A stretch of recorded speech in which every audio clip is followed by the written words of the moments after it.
I declare open this public hearing of the Standing Committee on Regional Development, Infrastructure and Transport's inquiry into local government funding and fiscal sustainability. I'd like to acknowledge the traditional custodians of the lands on which we meet today, and I pay my respects to their ancestors and their elders past, present and future. I extend this respect to all Aboriginal and Torres Strait Islander peoples in their cultural and spiritual connections to Australia's lands and waters. In accordance with the Committee's resolution of 28 August 2025, this hearing will be broadcast on the Parliament's website, and the proof and official transcripts of proceedings will be published on the inquiry website. I remind members of the media who may be present or listening on the web of the need to fairly and accurately report the proceedings of the committee. I now call on representatives from the Maranoa Regional Council to give evidence. For the Hansard record, would you please state your full name and the capacity in which you appear before the committee? Good morning. Wendy Taylor, Mayor of Maranoa Regional Council. Good morning. Cameron O'Neill, Deputy Mayor, Maranoa Regional Council. Good morning. Robert Hayward, Maranoa Regional Council CEO. Thank you. Although the committee does not require you to give evidence under oath, I should advise you that this hearing is a legal proceeding of the Parliament and therefore has the same standing as proceedings of the respective houses. The giving of false or misleading evidence is a serious matter and may be regarded as a contempt of Parliament. The evidence given today will be recorded by Hansard and attracts parliamentary privilege and is being broadcast live. To assist with the transcription of the public hearing, it would be appreciated if you could please state your name before responding to each question. I now invite members of the committee to introduce themselves. So we might start on teleconference. Alison Penfold, Federal Member for Lyme, Mid North Coast Country Region in New South Wales. Matt Burnell, Federal Member for Spence, Northern Suburbs of Adelaide. Thank you. And Fiona Phillips, Federal Member for Gilmore on the New South Wales South Coast. So I now invite you to make a brief opening statement before we proceed to discussion. Thank you, and welcome to the Maranoa. Chair and members of the committee, thank you for the opportunity to appear before you today. My name is Wendy Taylor and I'm the Mayor of Maranoa Regional Council. I'm also joined today by Deputy Mayor Cameron O'Neill and our Chief Executive Officer Rob Hayward. Before entering into local government, I spent many years in business. One thing business teaches you is that while every organisation faces different challenges, the keys to success are the same. Whether you're running a business, a farm, a household or a council, you need certainty. You need to be able to plan ahead, make good decisions, invest wisely and prepare for the future.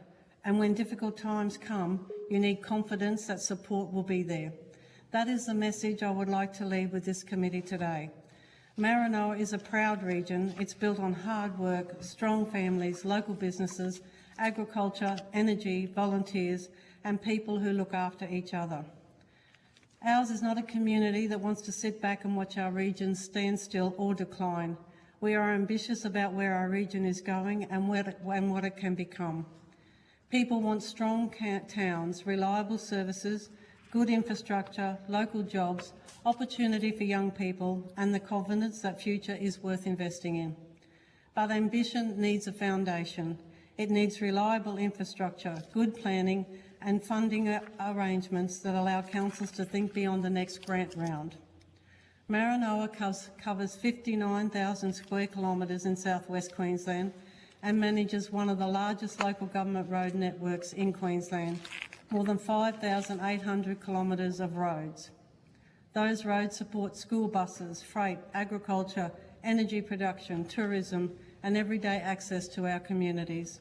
They help move the products that contribute to Australia's economy and connect people to the services they rely on.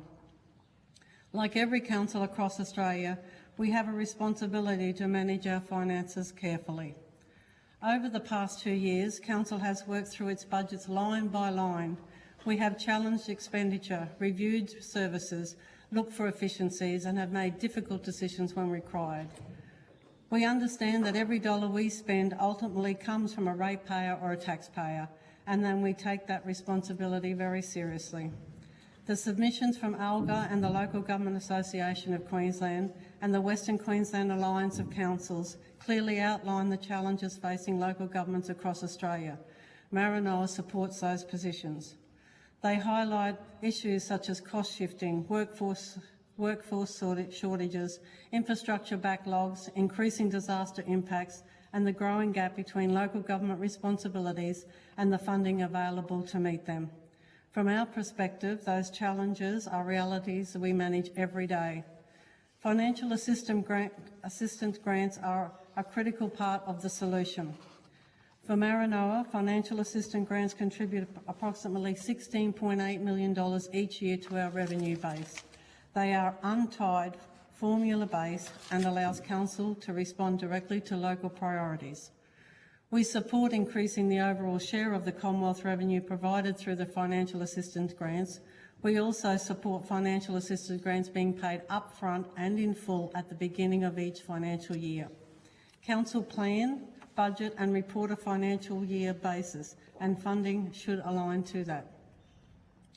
Changing payments timing from year to year can create significant fluctuations in annual financial reporting that do not reflect the true financial position of a council. Those fluctuations can be difficult for communities to understand and can unnecessarily alarm residents who are trying to make sense of council's financial performance. A consistent and predictable approach benefits everyone. It improves transparency, reduces administrative burden, and gives council greater confidence to plan and invest in the long term. If I were to leave the committee with 2 recommendations today, they would be these. Firstly, continue the shift towards allocation-based funding programs. One of the most successful programs we have seen in recent years was the Local Roads and Community Infrastructure Program. It was simple, practical and effective. It reduced red tape, it provided certainty, and most importantly, it trusted local communities to identify local priorities. In the Maranoa, that funding delivered important projects that strengthened community infrastructure, supported local businesses and improved livability across our region. It is disappointing that this program was not continued. LRCI was one of the clearest examples of Commonwealth partnering directly with local government to deliver projects that communities could see, use and benefit every day. Rather than spending months competing against other councils for funding, we could focus on delivering outcomes for our communities.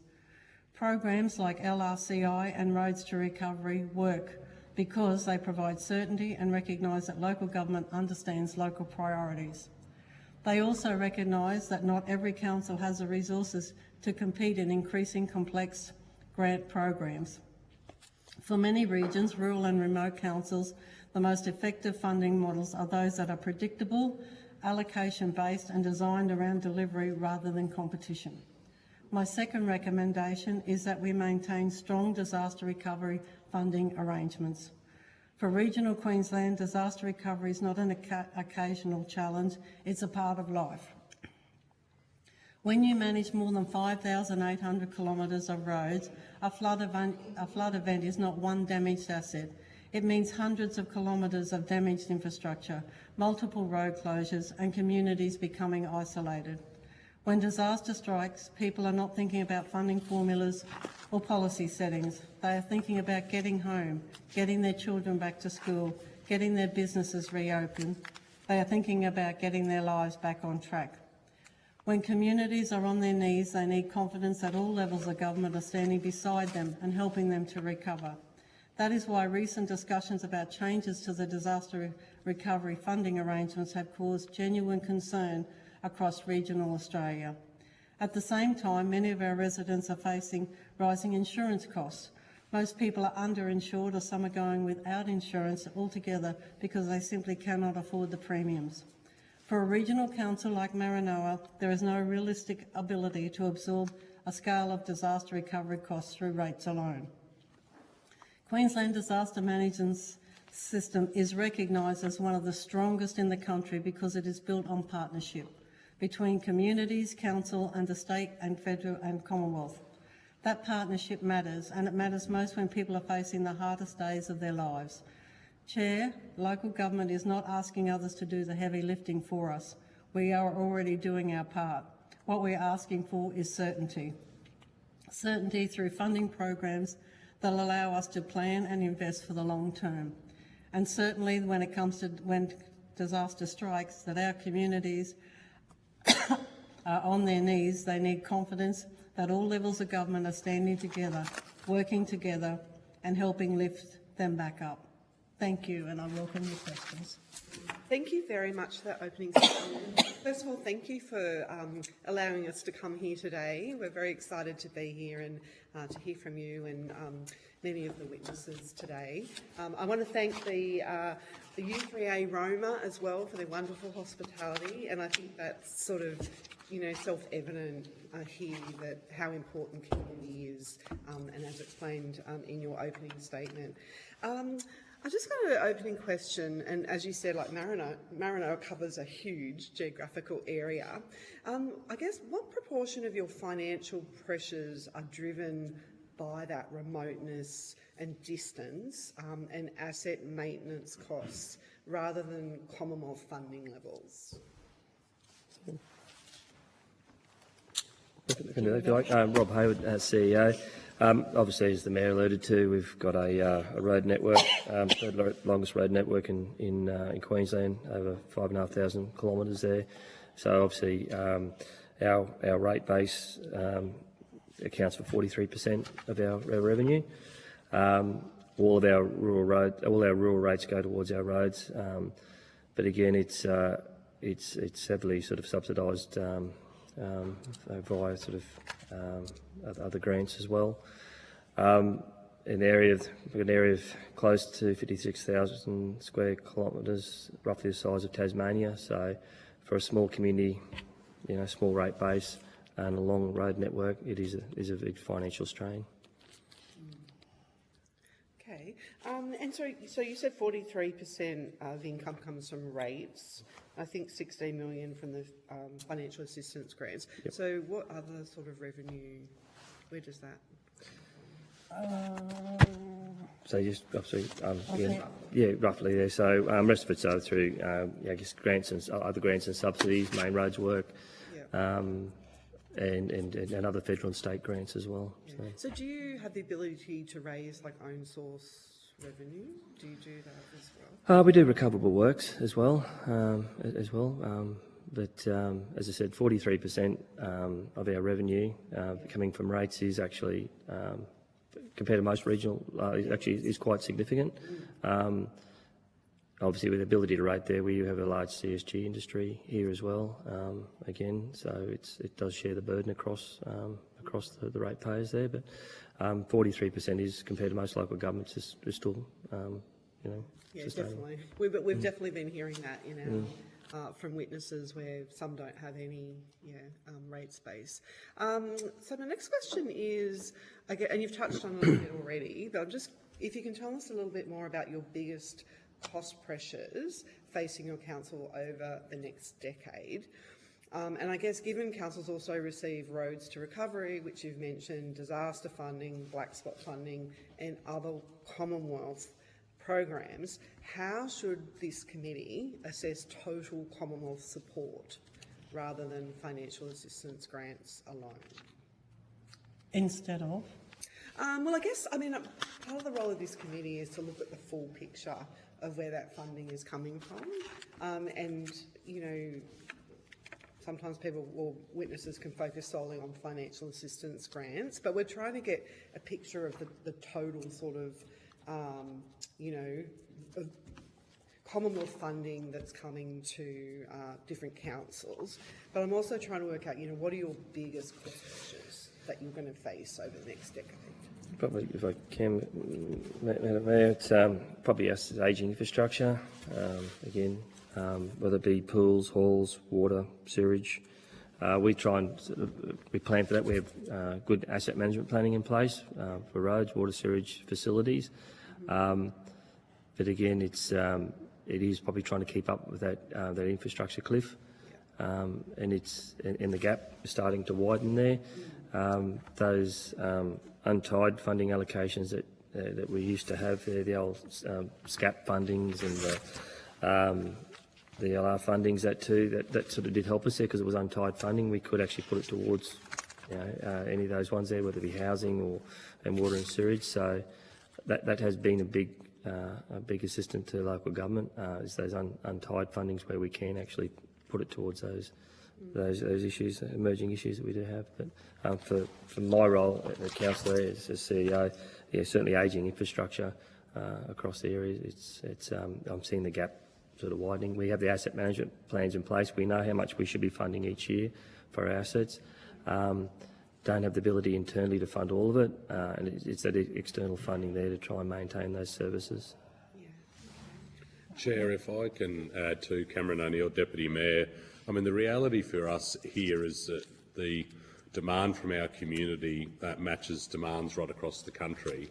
Our challenge is that we've got a very small population that has the same demands on our regional council as they do in large metropolitan areas, and for us to be able to continue to service our community, to do the upgrades that the CEO mentioned, and we've got you talk about the next 10 to 15 years, we've got somewhat of a cliff coming when we are looking at that public infrastructure, whether it's halls, whether it's pools.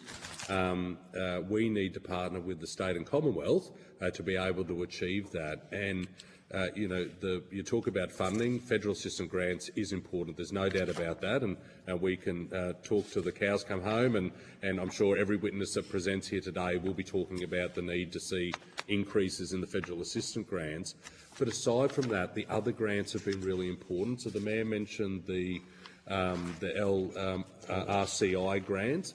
They were essential for our community. The investment that they've been able to see into the Maranoa have been into parks, they've been into museums, they've been into community facilities, all things that we couldn't have done on our own. And if we could, we're talking 20 years from here where we'd be able to save the money from the rate base to be able to achieve that community's vision. Those partnership programs that have come in programs like that have meant we've been able to achieve that in a relatively timely way for our community. And so I stress to your committee that whilst that one has been parked, and it's a shame that that's occurred, we need those types of uncontestable grant rounds where you do directly partner with local governments, particularly in a regional context. Otherwise, we won't be able to achieve those investments that our community so greatly need and deserve. Can I just... sorry. Wendy Taylor, Mayor. I just also like to just say that it's all about livability now. Like, we want our young ones to stay here. We have a CUC now so that they can stay home to be, further educated. So for us, the more that we can make them stay and give, like, we're just going to build a $35 million pool with your help. Thank you very much. Like 9.5 came from the Commonwealth. We couldn't have done that by ourselves. We're going to have a state of the art because people are looking to stay regional. We just have to give them a reason to stay. And that's all we're trying to do as a council. Yeah, great. Thank you. Can I just ask, so Roads to Recovery, and that's obviously one that we're doubling as well. How have you found that program? I should have the allocation in front of us though, but it is a big portion of what we do with our Roads to Recovery. As I said, it's there is a shortfall of what we can actually fund, and the Roads to Recovery one actually has been a big asset for us through there. Chair, I don't actually have the figure in front of me, but I'm just talking about like in terms of certainty and. And that's the point. I think it is. It's that certainty there when we've actually got that there. The financial assistance grants, the LR. The Roads to Recovery, it is that certainty though that we can actually start planning ahead. And it's Cameron O'Neill, it's an allocation-based program as well. So, I mean, Chair, it's vital. When we talk about the road networks that we service here, again, with a large region, size of Tassie, small population, without that additional investment, we would struggle to be able to do the works that we need to do on what is significant networks for our rural producers, to get their product from our region to market. Yeah, great. And just one more question from me before I go to the Deputy Chair. So with your financial assistance grants, what would you typically spend that, what does that go to support? Again, I can answer that if you like. Rob Hayward, CEO. So our financial assistance grants goes into our operating revenue. It covers a range of operating projects there. And we're certainly seeing more and more. We're going outside the traditional local government stuff. We're getting into childcare, aged care, where bursaries for nursing and medical. So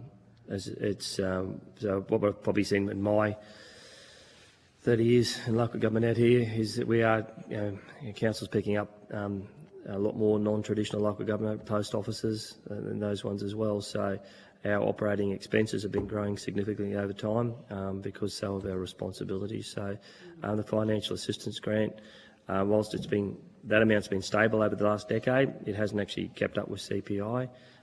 So whilst it's a welcome amount, it's close to $17 million, but that amount's stayed the same for the last 10 years. So whilst my costs have been growing over that 10 years and our projects and responsibilities the community want us to do also has increased as well. So, but yeah, it gets used across a lot of a range of operating expenses. Thank you.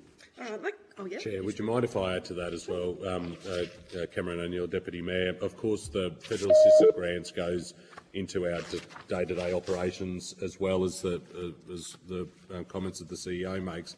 What is really important to stress here is that this council is one that makes prudent financial decisions. We're in the midst of our development of our annual budget now. We recognise that the costs are going up. I think anyone that presents here today will talk about the costs of everything that we do increasing. We are mature enough as a council to recognise that we need to move in increases each and every year in and around CPI to make sure that we are bringing in that partnership with our rate base to be able to invest in their future. We stress that we need that to be reviewed from a Commonwealth perspective as well. For us to have maintained that same level of about $17 million over the last number of years, whilst we greatly received that, the cost of us doing business has risen at rates that surprise everyone, I'm sure. We just stress that it would be a prudent partnership into the future to see the Commonwealth move at that rate as well. If we're willing to invest and call on our ratepayers to move with us as a council to increase their investment on an annual basis into their community, then it's vital that we see that inflation indexed across the federal assistance grants as well, for us to keep up with those community needs against the pressures of the cost of delivering the services, and adding to the community, as the Mayor said, that livability piece that we've been working on for some time, that requires investment. There are new things into our community to make sure this is a place that people want to call home for the long term. And to do that, we need that partnership. And the federal assistance grants, whilst we greatly, as I say, receive that, and we're thankful for it, we would be lost as a small regional council without it. We stress that it needs to move with the inflation rate as well. All right, thank you. I might go to the Deputy Chair.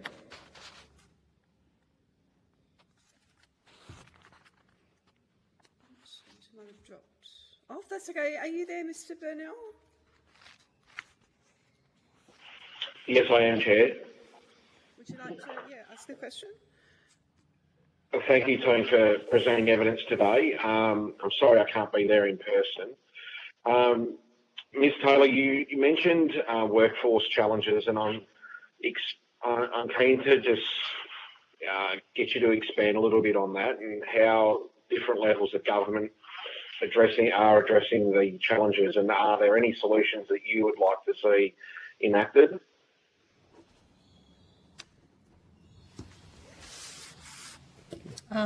Wendy Taylor, Mayor.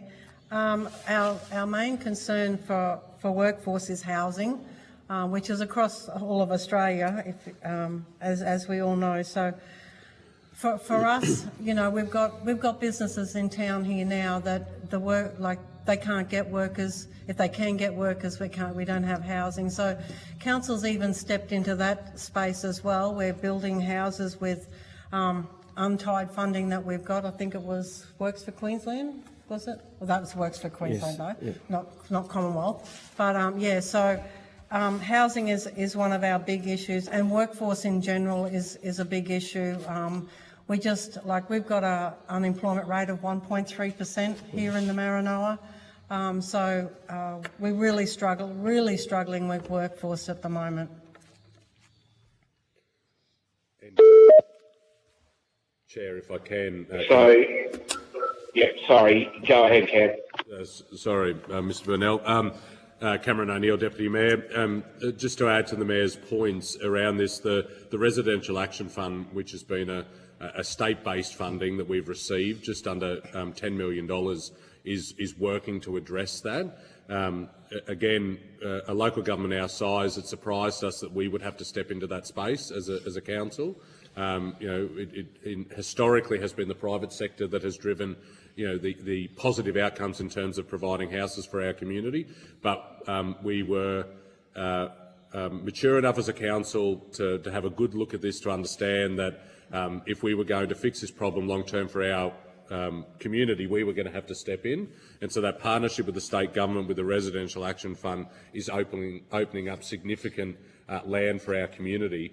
But the workforce challenges, you know, we're feeling it right across the Maranoa and the businesses that make up the Maranoa. Council's not immune to that either. We have our own challenges in being able to attract people into our region for the same, with the same challenges that the private sector is, and that's in and around housing.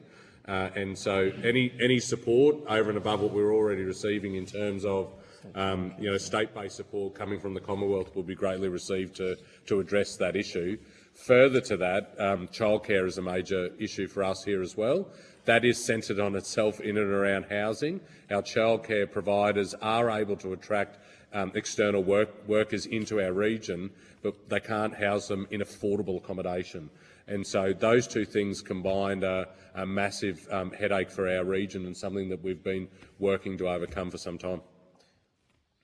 To the Rob Hayward, CEO, just to the Deputy Mayor's point, just around childcare there. This council's been offering childcare bursaries to encourage people to take up study in childcare because, as I said, we have a very low unemployment rate. Housing and childcare seem to be the two big major factors that we're hearing from the private sector that's holding people back. To the point, we actually offer 3 levels of bursaries, so certificates, diplomas and obviously bachelor. We fund that each year. Also, we have a building that we've purchased just recently from the Endeavour Foundation, and we've gone out to tender for that to try and open a 3rd childcare centre here in Roma as well. So just to the Deputy Mayor's point there further, yeah, that's another big one we're having to find housing in childcare. Great, thank you. Might go to the Deputy Chair. Yes, thank you, Chair. Thank you, Mayor Taylor, Deputy Mayor O'Neill and Mr Hayward for appearing today. Apologies, I cannot be in Roma. It's one of those times where I can't be in 2 places at the same time. I just have some questions that go fundamentally to the financial assistance grants, because it is the focal point for many of the submissions. I guess my question is, the current focus of the Act and the in the general national principles is that there should be equalisation between council finances. Should that be the purpose of local government funding through financial assistance grants, or should it be to equalise the quality of life and services available to Australians regardless of where they live? There you go. Cameron O'Neill, Deputy Mayor. Our position is, of course, from a regional context, Deputy Chair, that we'd like to see an equalisation of investment into communities that are west of the Great Divide. As I said in my comments earlier on, the demands and requirements from our community are matched in large metropolitan areas. We don't have the resources as a council with our investment from our ratepayers to achieve that on our own. So the equalisation of a levelling of the investment in terms of the equity into regional centres would be welcome through the federal assistance grants. So if it were to shift in terms of amending the wording in the Act that focuses on community rather than council finances, what do you think would need to change to enable that distribution of funding to occur? Like what are the sort of measurables that should be taken into account then?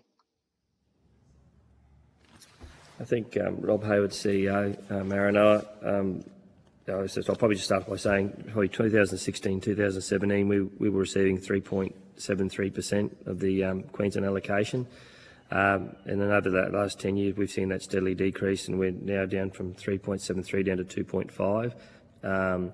So it's basically, effectively, it's dropped quite significantly over the 10 years. But because of your question there about how is it allocated, and obviously population and obviously road network as well. Whilst we've got a long road network, we don't have the population growth that a lot of our other counterparts have. Probably the only other thing I'd say is probably just around just the certainty. I don't know the answer to how we get a better share of the pie. All I know is that it's just around the certainty stuff. In 2023, we actually saw our allocation decrease by 10% out of the blue, went from 17.7 million back to 16.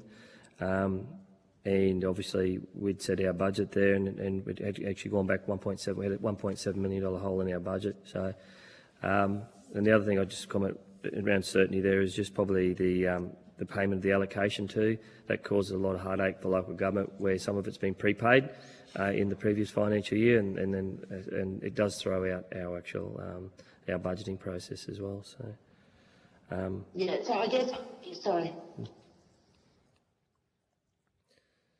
I guess I'm trying to get to the heart of the issue here, because we,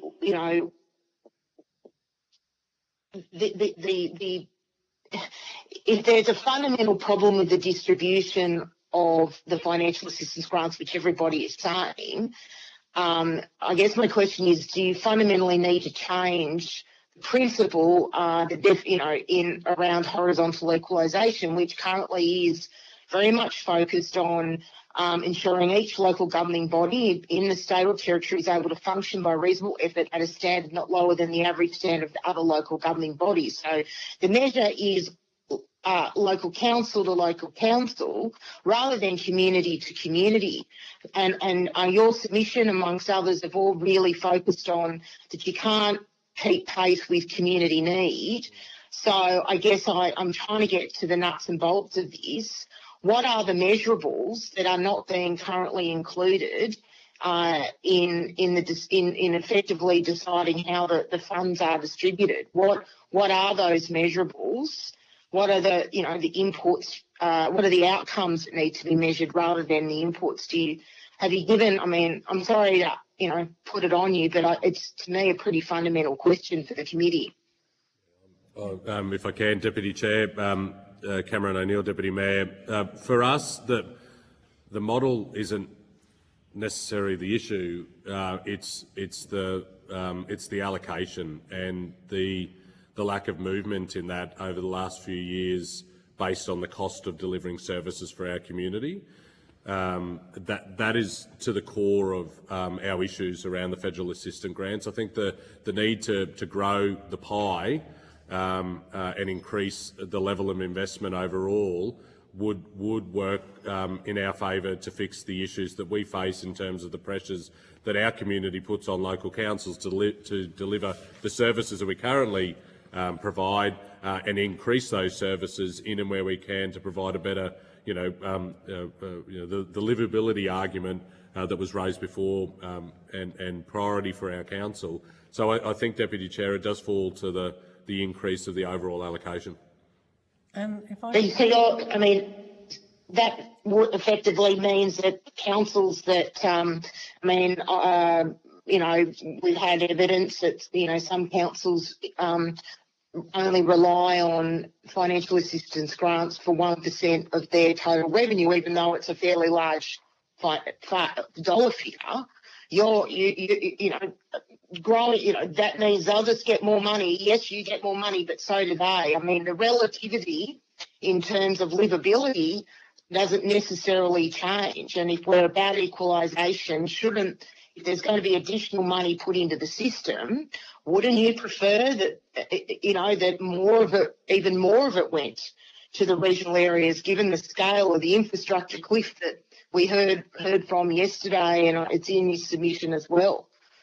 I'm just feeling quite uncomfortable with the view that we just increase the pie and everybody does better, but that doesn't address the livability differences between the city and the country. Deputy Chair, it doesn't, Cameron O'Neill, Deputy Mayor. I take your point, but from a local perspective here, the need for us to see an increase at a local level outweighs any position that we may have or not have in terms of what the methodologies used in terms of how it's broken up across our local government cousins in Queensland or across the state. Our position is that we would like to see an increase to the overall pie so that an increase would occur at a local level for us to be able to deliver for our community and address some of those infrastructure challenges. If I could just... Sorry. Go ahead. Sorry, Wendy Taylor, Mayor. If I could just add to that, we've had this discussion before too, where we don't want to put council against councils.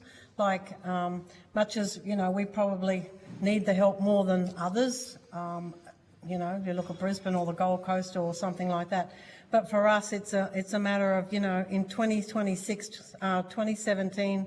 We got 16.8 million, and in 2026 we got 16.8 million. So 10 years and we've had the same amount of money, and we're gone from 3.73% to 2.45%. So for us, I guess it's more about getting the full amount in a financial year, and just increasing it with CPI or something that just like.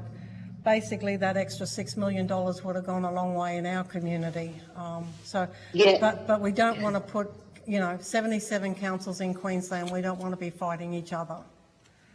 And I certainly appreciate that, although you already are in terms of the way the grant is allocated. I guess the question being, if the situation was such that there wasn't the capacity to grow the pie, let's say, substantially, your problem still remains. So I'm just trying to see whether you have any views at all, without prejudice, as to how the formula could better equalise quality of life and services between regional and city residents. That is a hypothetical. We can't just assume that the recommendation we can make is that, yes, increase to 1%.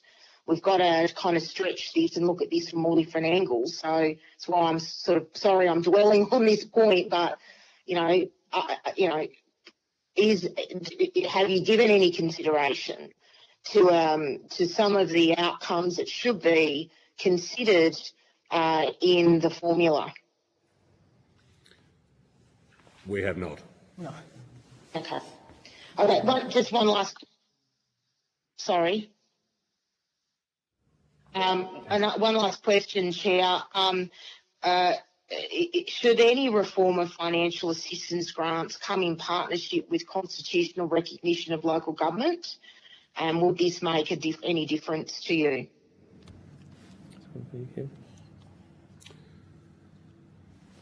I'll have a go. Thanks, Deputy Chair. Cameron O'Neill, Deputy Mayor. We haven't formed a position as a council on that. Whilst recognition in the Constitution would be a positive thing in terms of the sector, I think it's untied. Our position as Maranoa Regional Council is simply to see an increase to the federal assistance grants at a rate that is of a 2026 level, so that we're investing into our community at the same rate that our community expects and deserves. Thank you. Thank you, Chair. Thank you.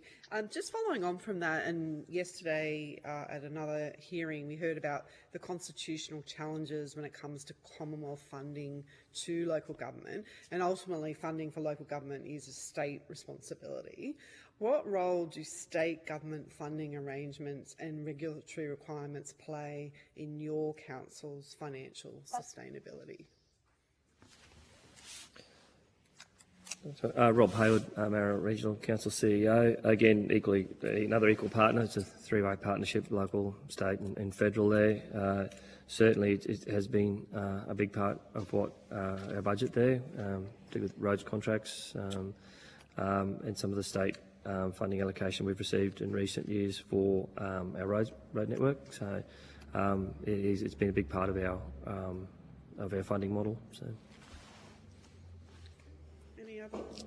And Chair, I mean, a really good example for us locally where we have seen the support from state and Commonwealth and local government, that three-tier partnership, but also with private investment, is the project that the Mayor touched on before, which is the new Denise Spencer Aquatic Centre that's being built in Roma. I encourage you while you're in town to go past and have a look at where that investment that has come from the Commonwealth is going. A $9.5 million grant from the Commonwealth as with the partnership with the state and ourselves has made this project a reality.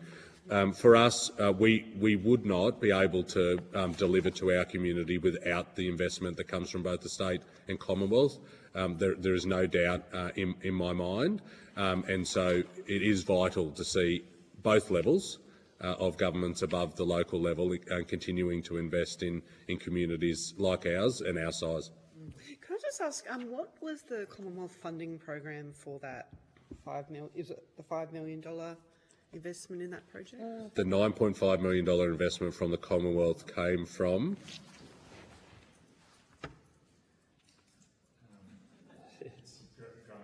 growing our regions. Yes, yeah, okay, great, all right.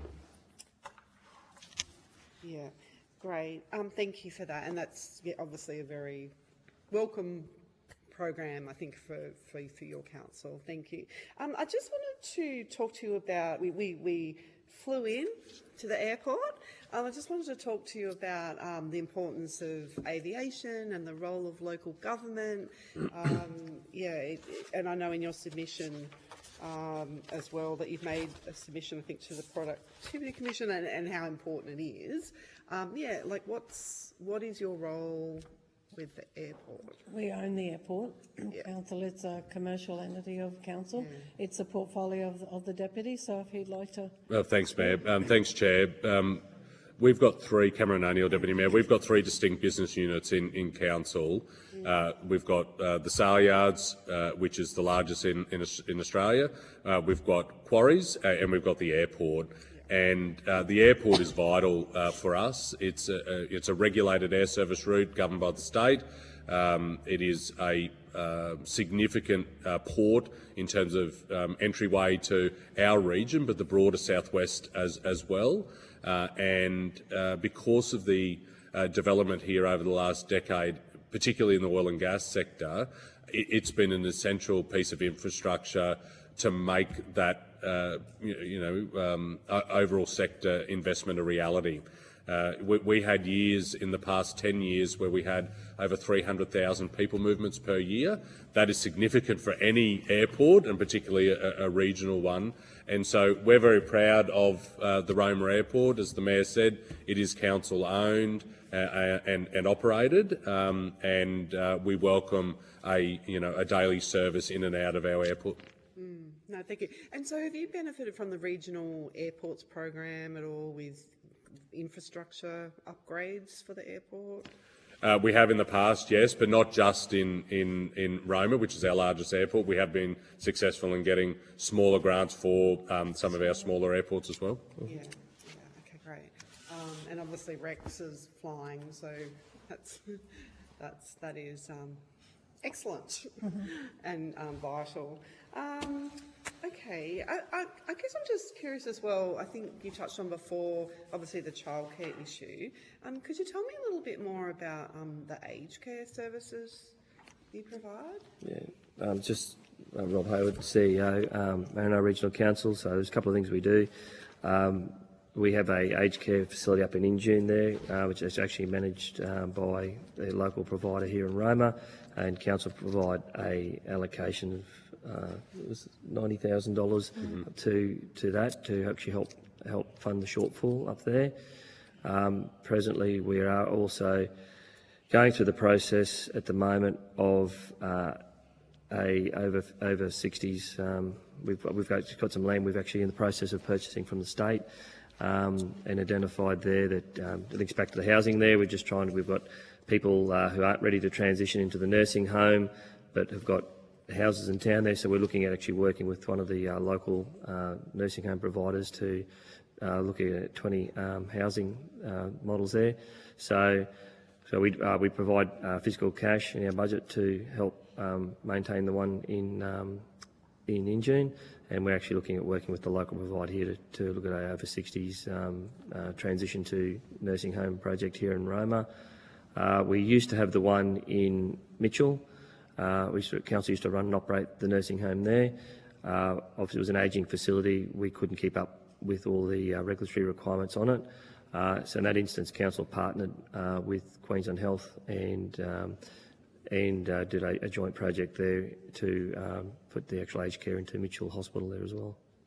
So do you have a shortage of places, like aged care places? Or? Generally finding it is. Probably what we're finding is in Roma we've got two very good aged care facilities. What we're finding is when people actually want to transition, they want to move out of the bigger house, we're losing them to Toowoomba. They move to Toowoomba.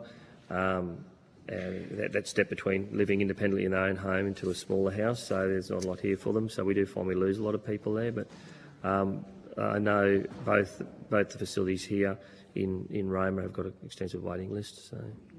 And you touched on earlier childcare. Yep. Are there extensive wait lists there? There is. There's probably two parts to Rob Hayward, Maranoa CEO again. There's two parts to our childcare issue there. One is actual it's places. It's probably the age groups. Like I didn't know a lot about it when I first looked into childcare a few years ago, and I thought it was, if you can take up to 45 children at the aged care. It wasn't that they've got more than 45. It's certain age groups that they can only have so many carers for different age groups. So we're finding that from birth to 2-year-old, that's the one that people really want to access there. So we're finding one, it's actually having the number of educators in to provide it, and two was actually they just can't get the staff. So. Have you been able to apply for, I know that I can't remember the name of the program, but there's an infrastructure grant program to support early childhood centres in regional areas. Yeah, have you? No, No. Wendy, Mayor. No, but that might be handy because we do own a facility that someone is looking to turn into a childcare facility. We have had a round table with childcare as well, and they can't expand anymore because of the space and the ratio and all that goes with that. So they're happy for another childcare provider to come into town. So and it is a local, but yeah, we're working with her now to try and set up another one. And as Rob said, that when mums have got maternity leave for the first 12 months, and then so that 12 months onward is a big chunk of the market, because mums want to go back to work. Yeah. I mean, typically there's two different programs. There's one that targets infrastructure and supporting that, particularly in, as I said, regional sort of areas, and there's another one as well that supports providers in those hard to attract sort of areas. But that's more around operations to help. But do you don't receive any? Do you receive any help with that one at all? No. Yeah, okay. Chair, I just wonder if you don't mind, Cameron O'Neill, Deputy Mayor, if I can just add to the CEO's remarks in around aged care. This is another area where council has dipped in the past, has stepped away, and there is a need for us to address this issue in our community. We've got an ageing population. As the CEO shared, our community, when they want to transition from their own home to the next stage, which for a lot of people here is into that higher care, they're moving away in the time between that, and so we're looking at ways, how do we address that to keep them in their own community, which they've lived and breathed and spent their entire lives. We've got independent living units that are attached to one of the aged care providers here in town. There's 10 independent living units. Those same 10 people that moved in there 6 years ago are still there. They have a waiting list of 20, but it's probably a true waiting list of 40. So the real demand that's growing here is that gap between transitioning from your own home into that higher aged care, and that's the work that the CEO alluded to in terms of looking at that village type arrangement with independent living units. And so it's another issue for council, and it will ultimately become a burden for council if we can't partner with the state and Commonwealth to be able to address that growing issue. And so we welcome any guidance as to where we can work with the Commonwealth to draw in financial investment to help achieve our vision, which is to create a village type arrangement where people can have that step between their own home and moving into that higher care.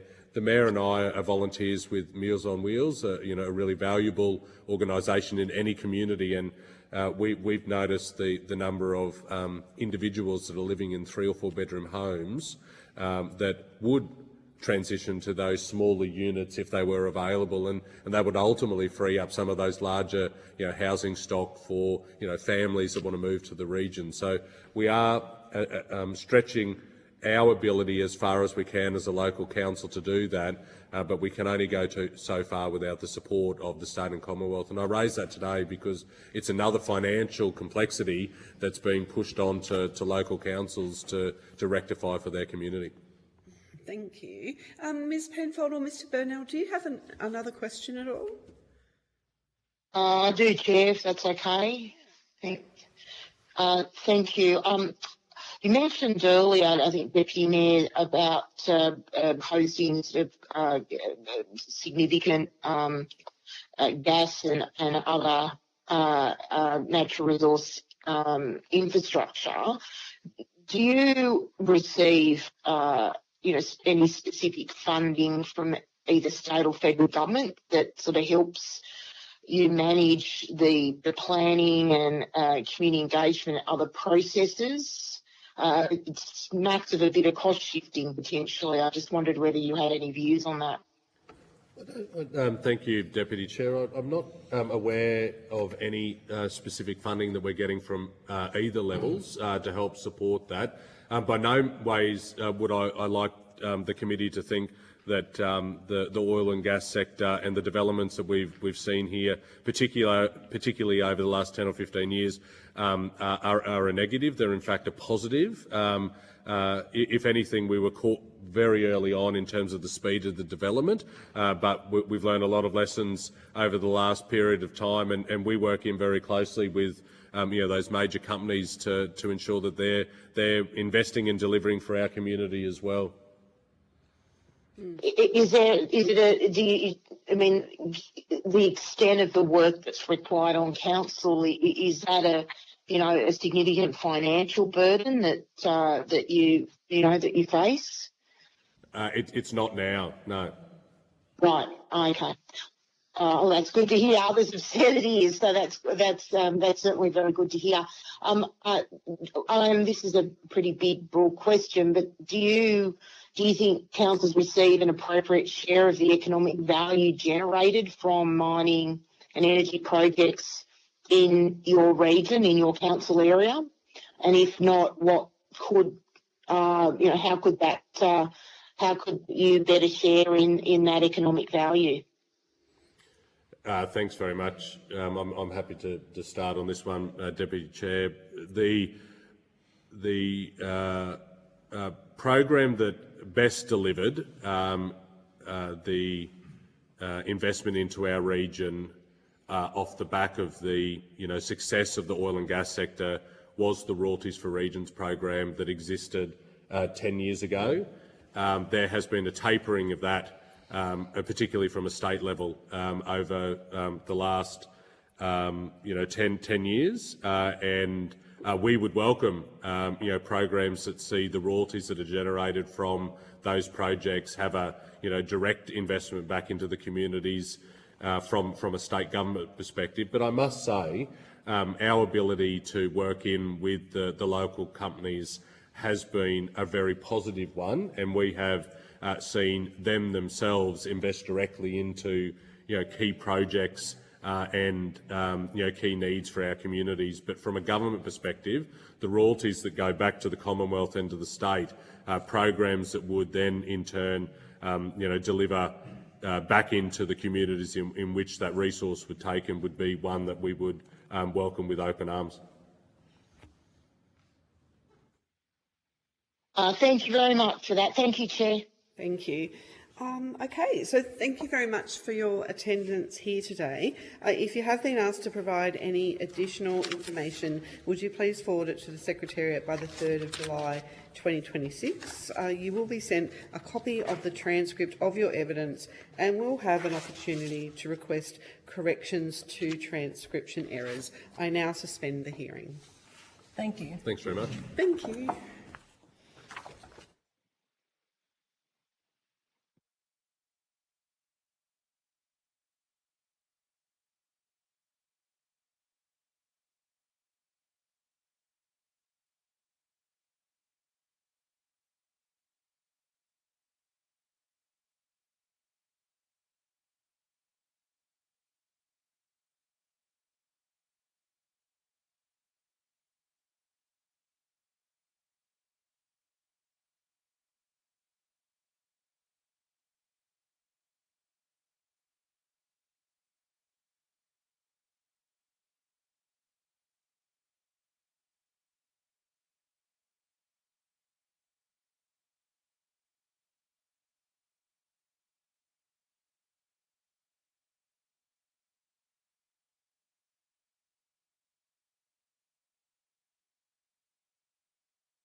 I now call on representatives from some of the member councils of the South West Queensland Regional Organisation of Councils to give evidence. For the Hansard record, would you please state your full name and the capacity in which you appear before the committee? Thank you, Chair. I'm Samantha O'Toole, Mayor of the Boulogne Shire, and I chair the South West Regional Organisation of Councils. Simone Talbot, Executive Officer for the South West Queensland Regional Organisation of Councils. Suzette Beresford, Mayor of Paru Shire Council and a member of the South West Queensland ROC, and also Chair of the South West Regional Roads and Transport Group. Great. And do we have people online as well? I believe we have a number of members online as well. Good morning, Chair. Sean Zorro Radney, Mayor of Merway Shire, Deputy Chair of South West ROC. Thank you for the opportunity today. Thank you. Thank you. John Ferguson, Mayor of the Shire Council. Tiffany Dare, CEO of Bullish Shire Council. Thank you. Ben Hall, Mayor of Pulpy Shire Council and member of the South West Regional Council. Great. Thank you. Thank you very much. I haven't missed anyone? Okay. Thank you. All right. So although the committee does not require you to give evidence under oath, I should advise you that this hearing is a legal proceeding of the Parliament and therefore has the same standing as proceedings of the respective houses. The giving of false or misleading evidence is a serious matter and may be regarded as a contempt of Parliament. The evidence given today will be recorded by Hansard and attracts parliamentary privilege and is being broadcast live. To assist with the transcription of the public hearing, it would be appreciated if you could please state your name before responding to each question. I now invite members of the committee to introduce themselves. I'll start with Fiona Phillips, the federal member for Gilmore on the New South Wales South Coast. And online, the members, we have Alison Penfold, federal member for Lyme, Mid-North Coast and Hunter region of New South Wales. And Matt Burnell, federal member for Spence, Northern Suburbs of Adelaide. Great, thank you. I now invite you to make a brief opening statement before we proceed to discussion. Thank you, Chair. I'll do that on behalf of South West ROC. So Samantha O'Toole, Mayor of Boulogne Shire. Good morning, Chair and committee members. On behalf of my colleagues here in person and on Chorus Call, thank you for the opportunity to appear today, and thank you for bringing this important inquiry to Roma. We don't often get an opportunity to do this in region. South West Queensland Regional Organisation of Councils represents 6 councils, including my own, Boulogne, Baloo, Maranoa, which spoke earlier, Merway, Paru and Quilpie. We cover 320 square kilometres in the southwest part of the state and approximately 23,000 people. Our remarks are informed by the joint Western Queensland Alliance of Council submission and the after-action review following the March to May 2025 Western Queensland flooding event, the most significant event our region has had in 50 years. We appear today not only to highlight our own challenges, but to offer tangible solutions. The financial sustainability of South West Queensland Regional Organisation of Council member councils is a serious and measurable decline.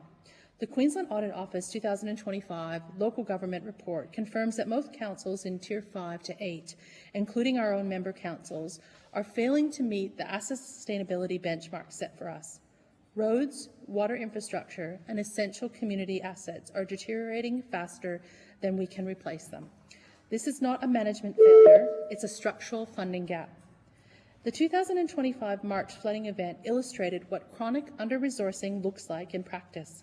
Towns like Thargomindah, Hungerford and Eromanga were inundated, communities were evacuated and road networks failed. The after-action review that followed identified 36 recommendations, 2/3 of which fall on councils to lead. The same councils the Queensland Audit Office has already identified as unfinancially sustainable. The cost of the event in infrastructure damages, recovery expenditure and community disruption far exceeds what proactive investment in resilience would have cost. It is for this reason that we hold grave concerns about the Australian Government new disaster funding framework, which proposes to revise the cost-sharing arrangements between the Commonwealth and state governments. which leads to a very real risk of downstream cost shifting onto councils and revised betterment funding arrangements that will jeopardise resilient outcomes. My colleagues, Mayor Ferguson from Bellew and Mayor Hall from Quilpie, will be able to speak to these issues more in detail. South West Queensland ROC recognises this inquiry is taking place in a constrained fiscal environment. Whilst we always argue for increases in federal assistance grants, we also recognise that the Australian government faces competing fiscal demands across every portfolio. It is precisely for that reason we want to make clear argument reforming the structure of how federal assistance grants and subsidies are distributed. Even without a significant increase in the total funding envelope, it would have a material positive impact on small, regional, rural and remote councils like ours. The current system works against us in several interconnecting ways. Competitive grant funding programs systematically disadvantage small, remote councils. Capital-only funding criteria prevents investment where it's most needed. Co-contribution requirements exceed the most vulnerable councils' ability to pay. Financial assistance grants distributed fails to achieve horizontal fiscal equalisation, and timing and administration burden and compliance overload are increasing operational costs across the board. The argument is straightforward.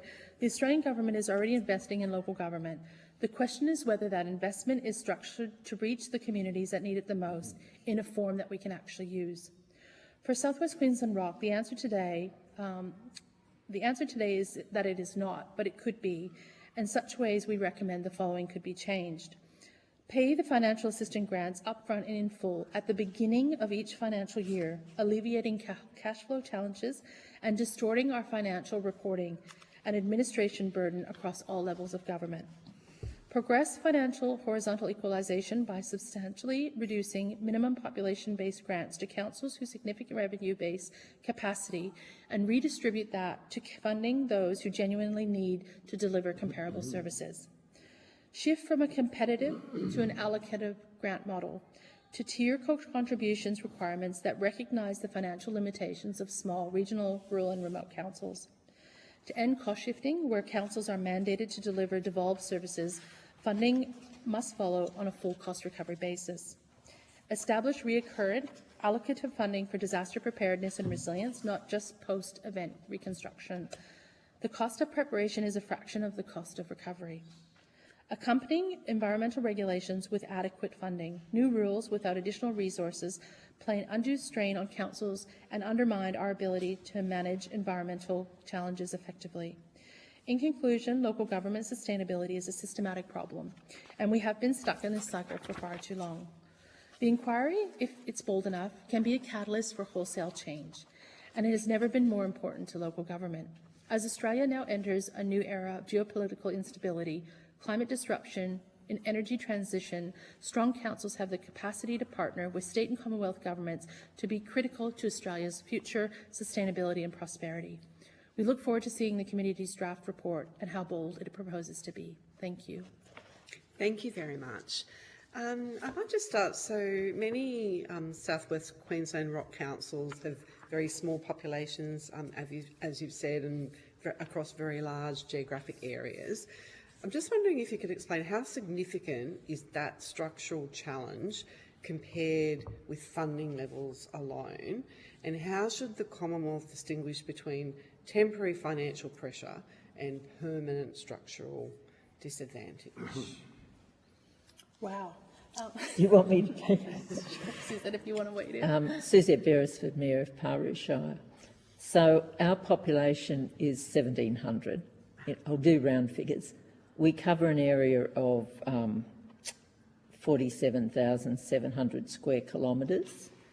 We have a road network, a Shire road network of just under 2,500 kilometres, 2,450, and a state road network of about 850 kilometres. So for this coming budget, we have a revenue of 69.7 million, but 40 million of that is QRA recovery money, flood disaster money. And so for this coming budget, for our draft budget for next year, we'll have 80% reliance on grants and subsidies. Our general rate revenue is 2.6 million. Our rates and charges are also another 2.1 million. So usually our rates and charges are about 15 to 16% of our revenue. This coming year it'll only be 7% because of the high level of those grants and subsidies. So does that give you a bit of a picture of the smaller shires and how much reliance there is on grants and subsidies? If you wanted a similar example, sorry, Samantha O'Toole, Mayor of Boulogne Shire, I could reiterate similar figures for Boulogne. So we sit around in the southern part of the state, responsible for 7 communities. We are about 31,000 square kilometres, so a little bit smaller than our neighbours at Peru. Our overall population is about 4,500. So we have a slightly larger population. As part of our overall budget, our grant or our rates revenue is about 18% of the overall revenue for the council's budget, at a total of about $12 million. And similar to Peru, fees and charges would be about $1.5 million. I think it's a really challenging space, and I think I could probably throw to one of the other councils to the west that are even larger than ourselves. So I'm not sure if Mayor Ben Hall or Mayor Tractor would like to give some comparable figures for their council areas as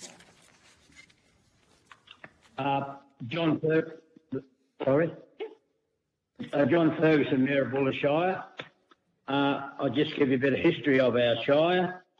Buller Shire is 73,885 square kilometres. We've got a population of about 350. We employ about 60 people. Our unemployment's about 4.1%. Main industries are oil, gas, sheep and cattle.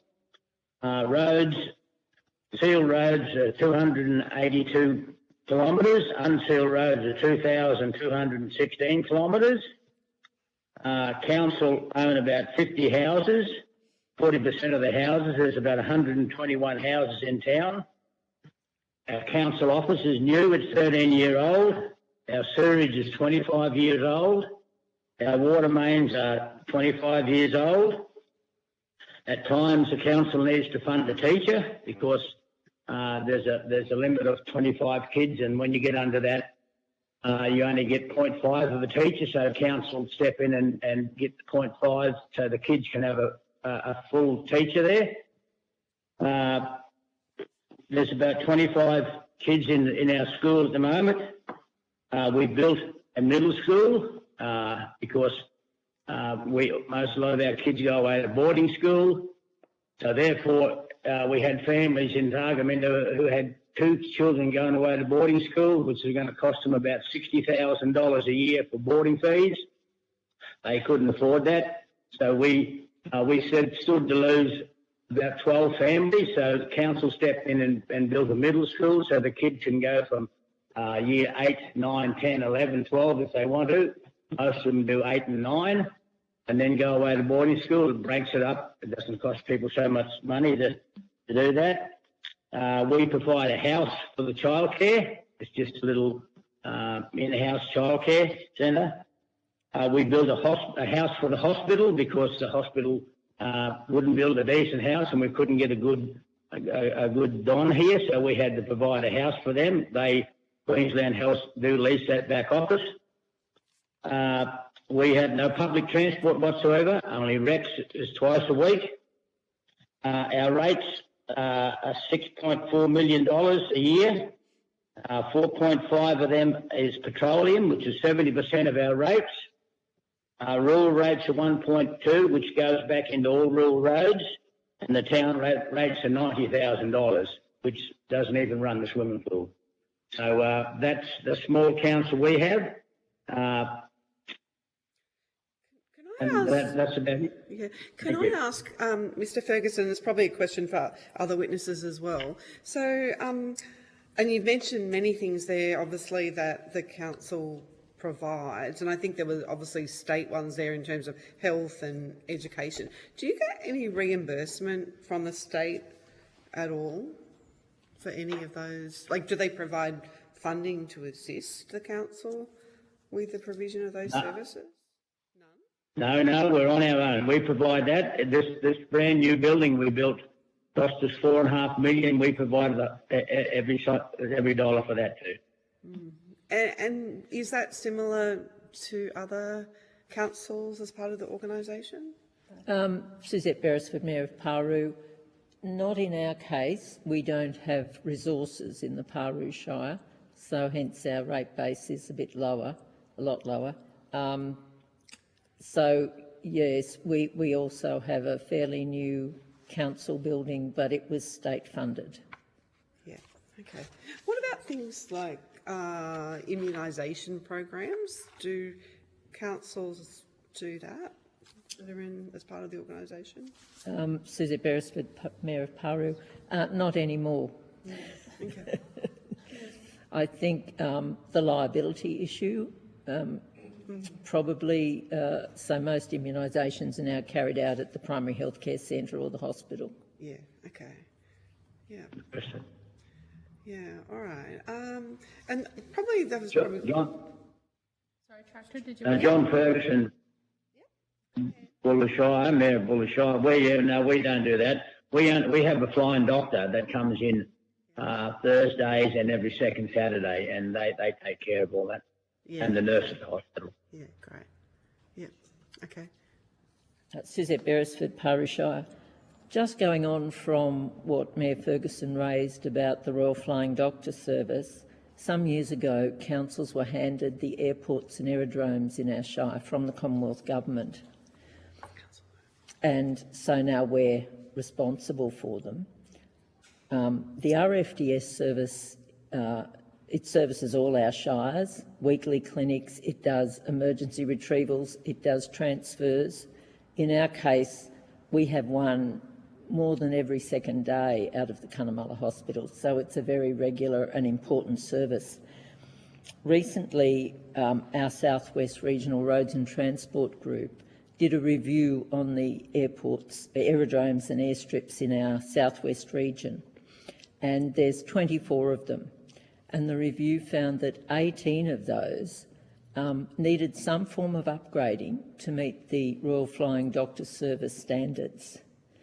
Now, the problem is the costing, because the remote airstrip upgrade program and the regional airports program that the Commonwealth provide both require a 50% co-contribution. So referring to Mayor O'Toole's comment about having tiered co-contributions or lower ones for rural and remote is very important, because that upgrading for our essential health services is not being done. If I could throw to Mayor Hall from Quilpie, they sort of have a live example at the Quilpie Airport that they're working through this at the moment. Ben, can you jump in there and just give an explicit example? Thank you.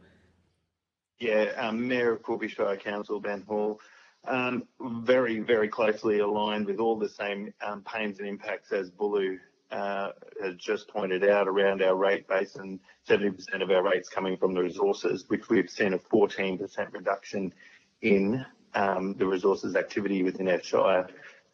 Just wanted to highlight that.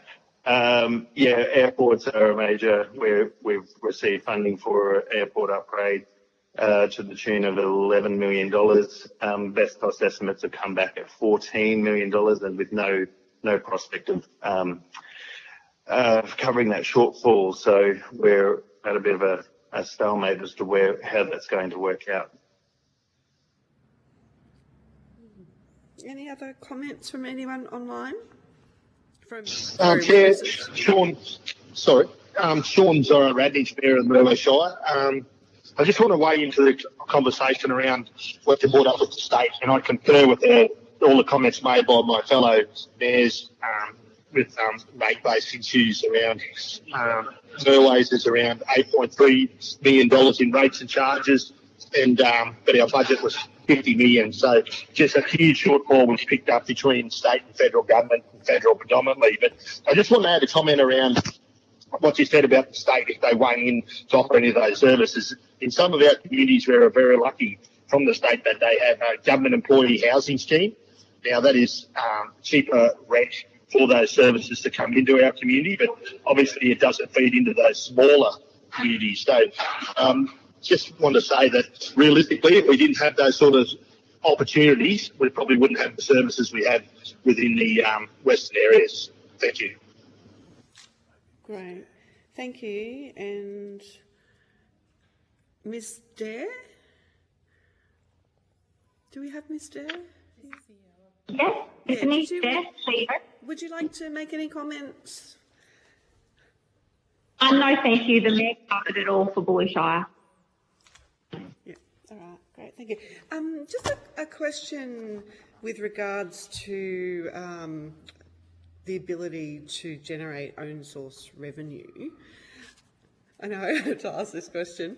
So what is your experience with that amongst the different councils? Sure, Chair. Samantha O'Toole, Buller Mayor. I think on behalf of all of us and other mayors can add a bit of a localised flavour. I think it is very difficult for own source revenue. Yeah.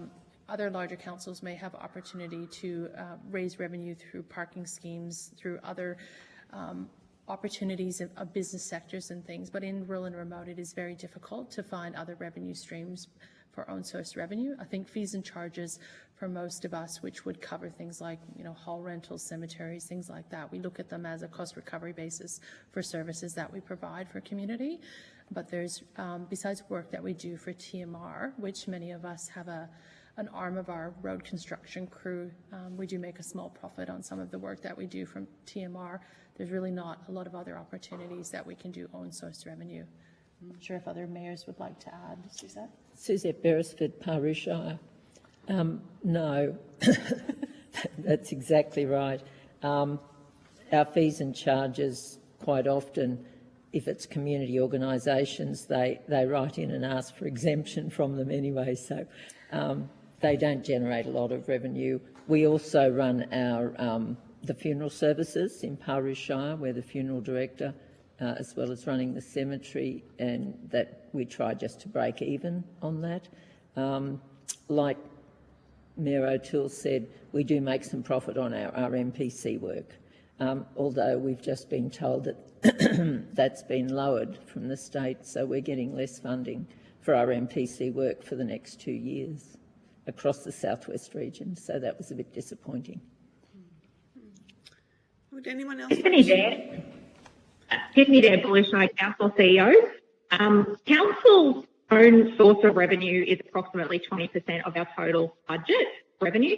As the Mayor mentioned, 6.4 of that is rate.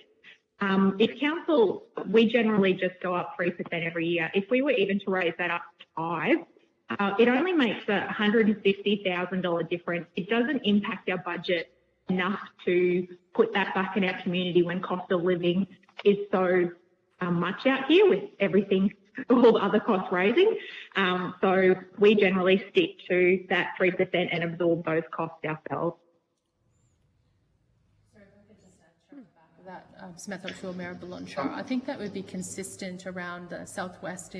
If we looked at rates specifically and we looked at a percentage increase per annually, like Bullen's example, if we did a 1% rate increase, it's only $80,000. Baloo's obviously given their example, and I think you'd find pretty comparable figures around the southwest. So using rates as a tool to try to compensate, an example would be recent changes in the waste cleansing required us to stop burning any green waste that we had.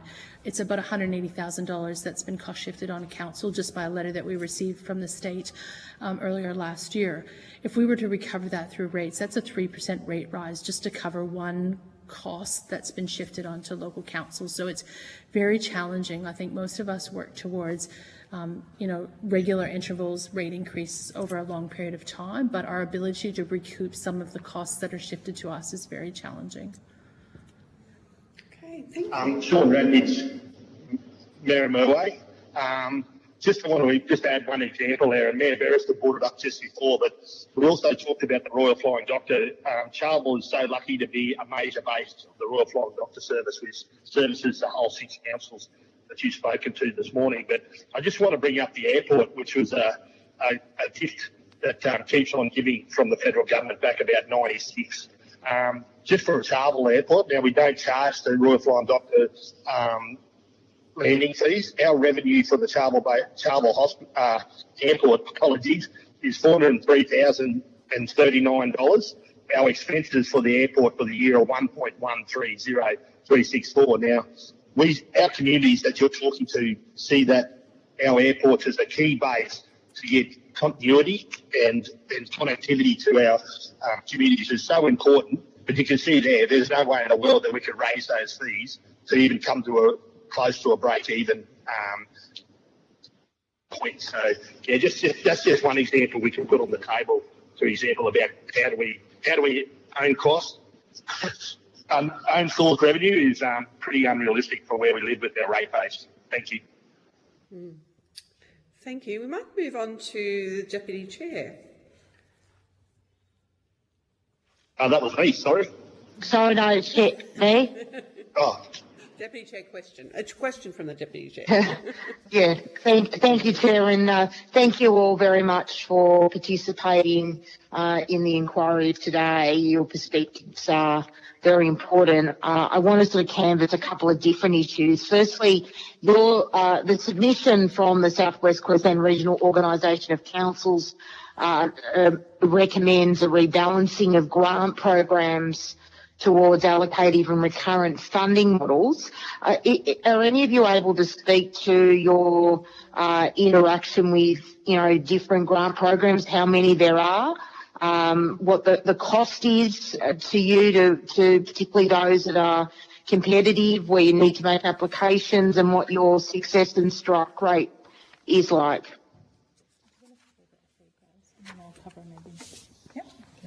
Competitive stuff. Simone Tolbert, Executive Officer. Look, one of the key points in our submission has been that whilst the mantra of local government is that we always need increases to funding, especially through the FA grant, one of the biggest things that could be done relatively simply and in a short time frame is touching on the structure of grants and how they're administered as well. So as you point out, currently most programs now are competitive, and certainly the experience for small rural and remote councils is that it absolutely disadvantages them. It disadvantages them through a number of avenues, one being their ability to construct what are very lengthy grant application processes with the limited resources they have. That makes it difficult when you're competing with larger councils that actually have dedicated grant officers that do this full-time as a profession. You've also got, as I said, just the administration of the grants themselves. It's burdensome. The timelines don't tie in with council budget cycles.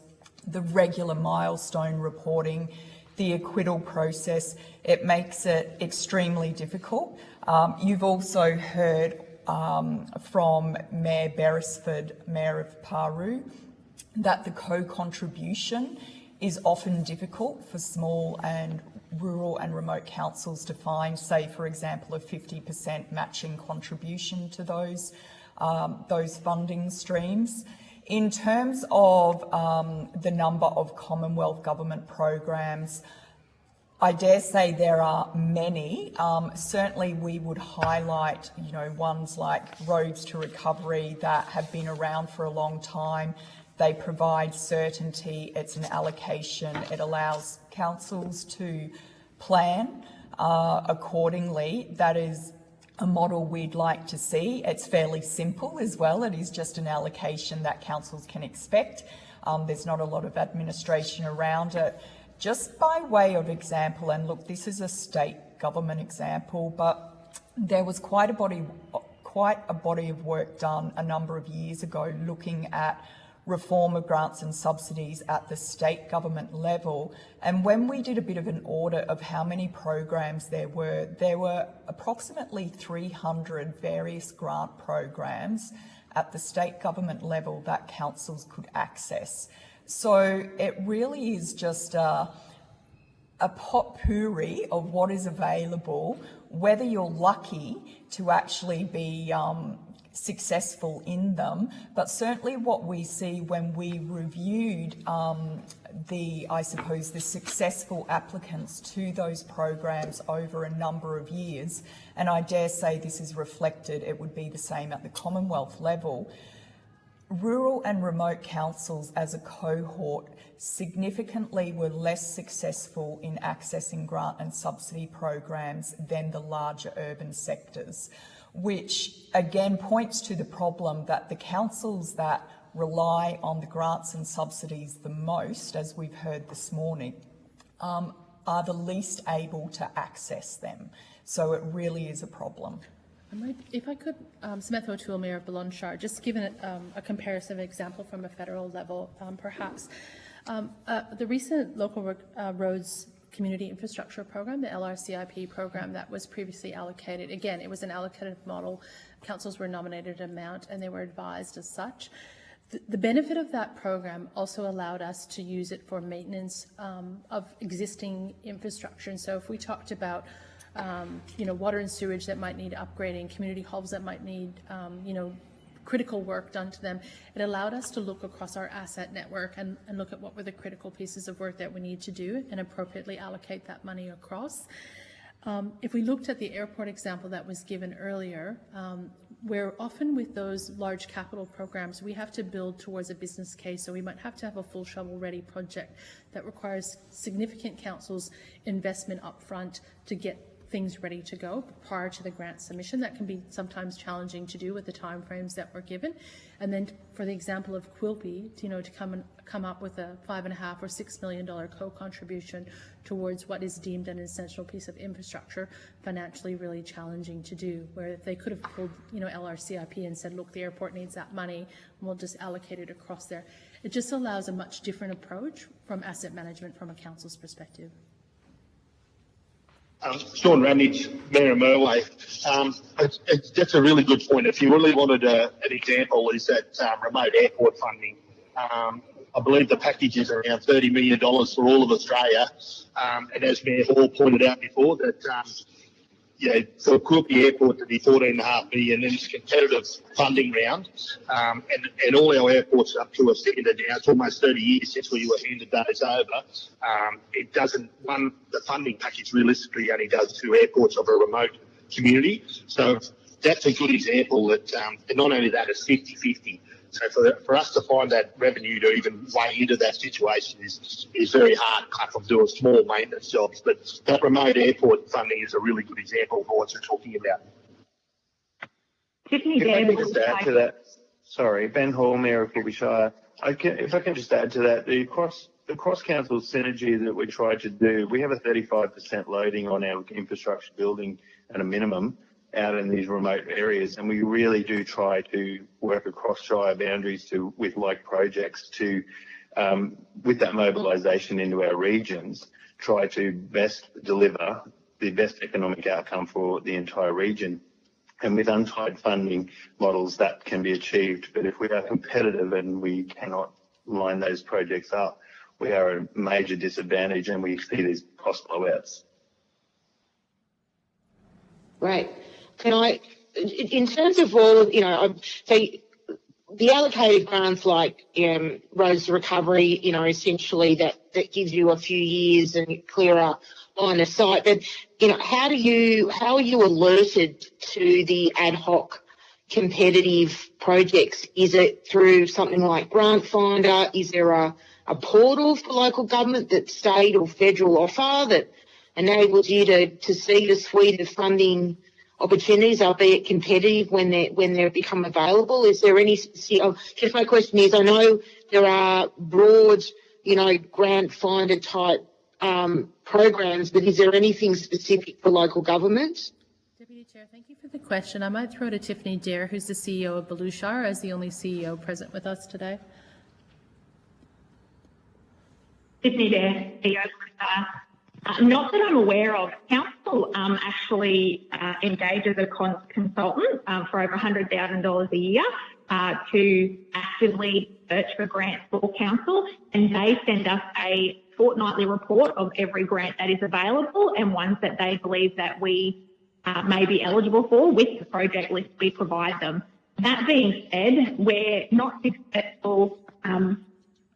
We are doing a lot better, but some of the ones where we've gone back and up for reasoning, they say the applications are down. There are just too many people applying for the same bucket of money. There's not enough money for everybody to get a piece of the pie.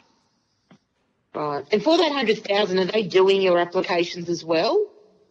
Yes, they do the applications. So they provide that fortnightly report. They do our applications. They do our grant reporting and acquittals as well, monthly reporting and acquittals.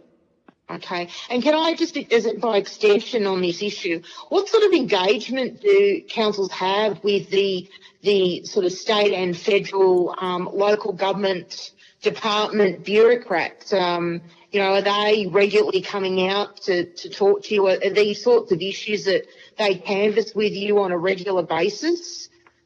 Like I guess in federally it's part of the Department of what the infrastructure, regional development, transport, whatever, and the rest, communications and the arts, I think now, and local government sits within that portfolio. I'm not sure what it is at a Queensland level, but yeah, what is your level of engagement with the bureaucrats that work in these departments and specifically focused on local government? Deputy Chair. John Ferguson, Mayor of Buller Shire. We saw a lot of the state members and those sort of people out here after the floods, but we haven't seen many as late. That's all. We do see our state member quite a bit, but that's about it. We don't see any federal people out here. We never seen, or the opposition was here in the floods, but we've never seen any current federal members out here at all when the floods are on. I mean more the departmental officials rather than the politicians. So I'm just focused. I appreciate thank you for that info. But just, are you seeing the staff in the departments who are, work within the local government areas of their portfolios, and what's the engagement like? What sort of issues do they canvass? John Ferguson, Mayor of Buller Shire. No, we don't see them. If we needed any of that sort of business, we usually have to go to Toowoomba or Brisbane. Okay. Anyone else? Sean Radnich, Mayor of Merway. Within our government, at our state level, we have local LGAQ. Now, we have regular contact with those guys by sending information out, but they also offer services, as Tiffany pointed out, as in the keep service for applying for grants. The problem being, and as Mayor O'Toole alluded to on that LRCIP, you could streamline that funding for the needs in the community. So realistically, we have a list of critical infrastructure that needs upgrading. So we're more than shaping that information to apply for that funding. But I just wanted to say that LGAQ is our governing body, and as far as funding goes, there is a lot of other opportunities there to chase grants. But once again, it's one of those things that when it's so competitive, it does make it a challenge. Deputy Chair Penfold, Samantha O'Toole here, Mayor of Balonchar. I might take a crack at answering the question. 10 years I've been on council, we haven't seen a single federal Department of Local Government person in Balonchar. We have the Department of Local Government, Water and Volunteers, which is our state local government department. They are regularly in region. They do training with councils, provide advice to CEOs and administrative points. So we regularly have interaction from a state level, and that's probably due to the nature of the way local governments are created under state legislation. May I, or it's Simone Tolbert here, Executive Officer. Can I also make some commentary from my experience working in the sector a long time and working with Commonwealth government departments and state government departments as well in terms of grant programs and structures and administration, is that there is largely, in my experience, a culture in the public service bias towards wanting to administer competitive style grant programs. And I know the advice that goes up to a lot of ministers when grants are being developed is that they should be constructed based on a competitive process. One, because it is familiar, I think, to a lot of officers in departments, that it's a well-known recipe that they can recreate and just basically change the name of the grant program.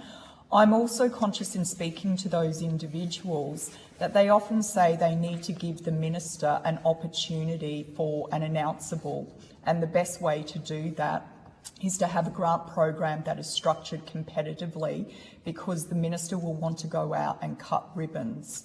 I'd argue against that strongly, that a minister can get just as much public recognition and kudos out of a grant program that is allocative versus one that is competitive. So my experience, and as I said, this extends at both the Commonwealth level and state level, is when grant programs are being designed, one, there should be greater opportunity for councils to co-design them with the state and Commonwealth, because we actually know what works best on the ground. And we need to steer away from this almost embedded culture that the only way you can administer a grant is to have it competitive. Very interesting, yes, indeed. But I thank you for that. I'm just a little concerned, though, more broadly, that local government staff within federal bureaucracies, even state bureaucracies, more broadly, I mean, across the scope of the challenges you face, are not having that regular interaction with you. I mean, they're briefing ministers. But from what information, though, if they're not having that level of engagement, is that? It sounds like it's certainly of concern to me, but maybe it's not something that has been sort of, I guess, front of mind, exposed to many of you. Do you have any further comments on this? And then, Chair, I just have one other question, if that's okay. Deputy Chair, Samantha O'Toole, Mayor of Balonne. I have the privilege of sitting on the Queensland State Policy Exec Committee for Local Government in Queensland. As part of my role there, I am one of 5 guardians that cover the rural and remote area. And so LGIQ in Queensland actually has a compact with our state government around how they deal with rural and remote councils. And it really looks at unintended consequences of state legislation and how it impacts on us. We catch up quarterly with our state government as part of the Intergovernmental Equal Partners in Government Agreement to run through legislation that's being considered or being adopted and how it flows down into rural and remote, because often there is some very region-specific or site-specific impacts that occur unintentionally by the way ledge is done. As far as I'm aware, there's not a similar system from a federal level where there is an opportunity for rural and remote councils right around Australia to feed in some of the more challenging things that we're dealing with, or to be able to provide influence or impact into the federal system. But it is a model that works quite well in Queensland. It's been run under the last 2 governments of different colours, and it is actually growing on how we're provided the opportunity to influence. So I just wanted to throw that out as a system that's been recently adopted in Queensland that seems to be working quite well. It's not perfect by any means, but it does allow us at least a voice across the 25 or 30 councils that are very remote and regional to provide a voice straight into state government. And regularly we see ministers, including our Premier, at those meetings. If through you, Chair, if I Sean Radich, Mayor Merle. Can I just add your comment, Deputy Chair? We do what we do see within government and regulation and bureaucracy is that one umbrella does fit all. So to your concern, we do have those concerns that we are governed from Parliament House or in Canberra, or we are governed from 1 William Street.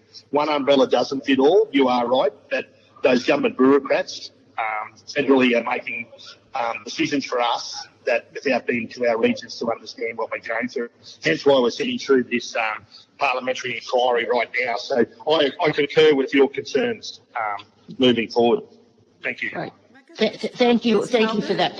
I think Ms Talbot a comment. Oh, look, it was Simone Tolbert, Executive Officer. It was literally that point Mayor Radnich raised. What we generally see is a one-size-fits-all approach to grants and subsidies. There are some programs that have tried to take account of, I suppose, the different categories of councils and have had different eligibility criteria for small rural and remote councils. And we definitely like to see that sort of thing. But by default, it seems to be a one-size-fits-all.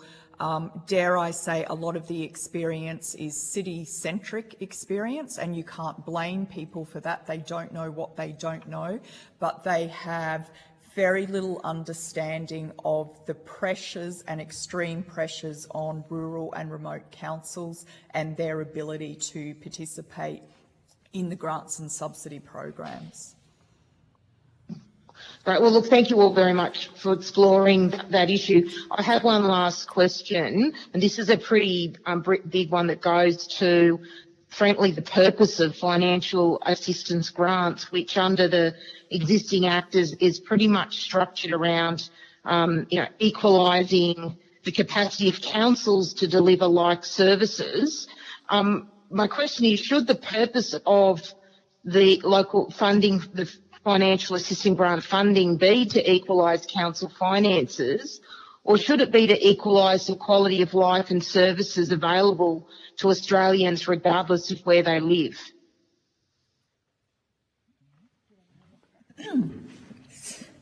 Suzette Beresford, Paru Shire. Interesting question. I've always thought it should be to equal those services. However, the fact that our councils in our area do provide additional services to many of the ones provided by the councils on the eastern seaboard, perhaps your suggestion is worth considering, or your alternative, I should say. As a council, we haven't looked at that aspect, but I might hand to my colleagues. Yeah. Samantha O'Toole, Mayor Balonchar, just to elaborate a little bit further on comments made by Mayor Beresford, and I hope this goes to the question, Deputy Chair, but in rural and remote councils, we are often providing many services that are not regularly required by Eastern Seaboard or urban councils. I think the depth and breadth of things that we do far surpasses what our city counterparts are required to do. And often it is us trying to provide equity for residents to have access to similar services that people would in the city. So if I alluded to things like childcare, there's councils in the rural and remote area that own childcare centres, that run childcare centres. There's councils in rural and remote areas. Balon example, we have 4 aerodromes. There's not very many urban councils that have an aerodrome. They're often privately run organizations. There's many councils in this group that own housing that we provide subsidies for state and federal government staff to be in our region. We provide support service to aged care. Some of us provide support services to PHN. So we are providing many other services that wouldn't be provided in our community. And I think goes to your point, we are trying to provide equity access to services that our urban or city counterparts would. So it's an interesting proposition. I would like to understand a little bit more how that could work. Thank you, Chair. And I suppose some commentary on your question, Deputy Chair. I think the principle of horizontal fiscal equalisation in the FA grants methodology is still sound. To your question, and you've heard both Mayor Beresford and Mayor O'Toole outline today, we often say local government is the provider of last resort, and more so in rural and remote councils. The reality is in rural and remote councils, they are expected to do more with less. So whether you're looking at equalisation in government, sort of in community services, or equalisation in the councils themselves, I think it's almost sort of chicken and egg, or a circular kind of discussion, because I would argue that if rural and remote councils were supported to a greater degree through increased funding, whether that be directly through the FA grant or through other grants and subsidies, if they are better resourced, they will be able to provide more services and a higher level of service to their community that then meets those equalisation goals in the national principle, as part of the national principles. Thank you all very much. Thank you, Chair. Great, thank you. Mr. Burnell.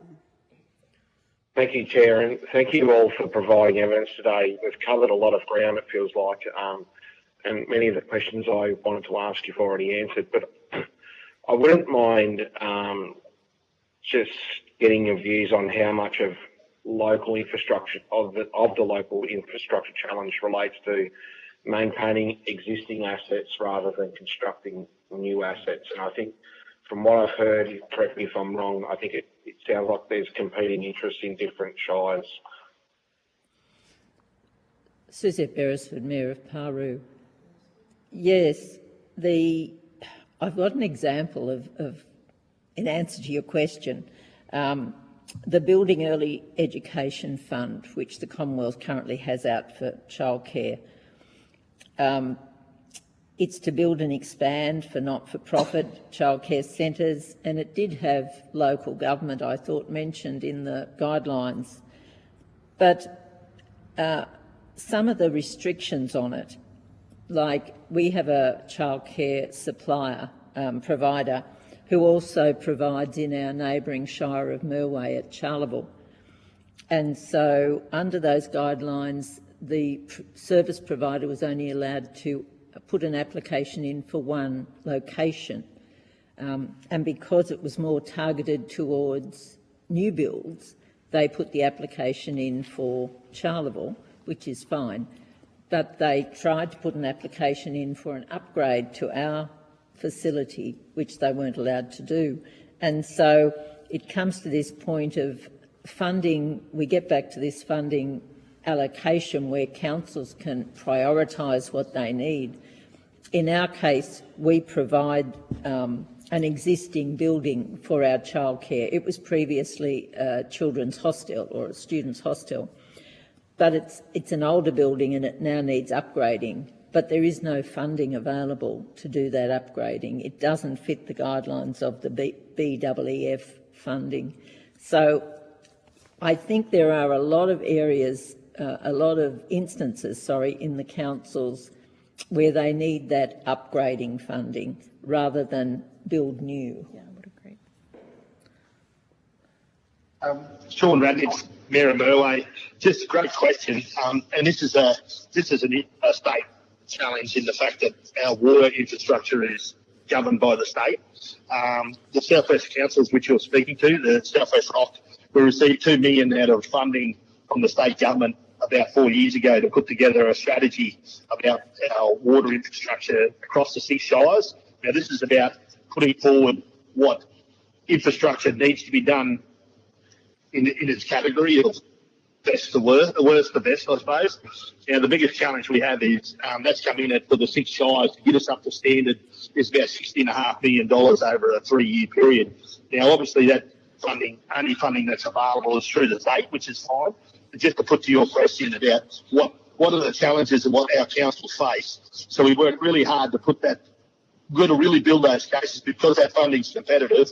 We've got to have that information to put us in front of the others. At this point in time, we're working with the state government to do that project. But once again, we're very proactive in that space. But our biggest challenge is that competitive funding once again. Thank you. Tiffany Belusha, CEO. You are correct. It is all the existing maintenance backlog that we have in our capital and the new capital infrastructure, because in Saravinda's instance, we don't have no capacity to grow. There is no more housing in Saravinda. Council is going to invest in housing next financial year. We will build 5 from our own reserve because there is no funding for that. And From our most recent flood, we found out that our evacuation centre is very, very lacking. So we are now designing a new one to have to build new infrastructure. So it is existing infrastructure and new.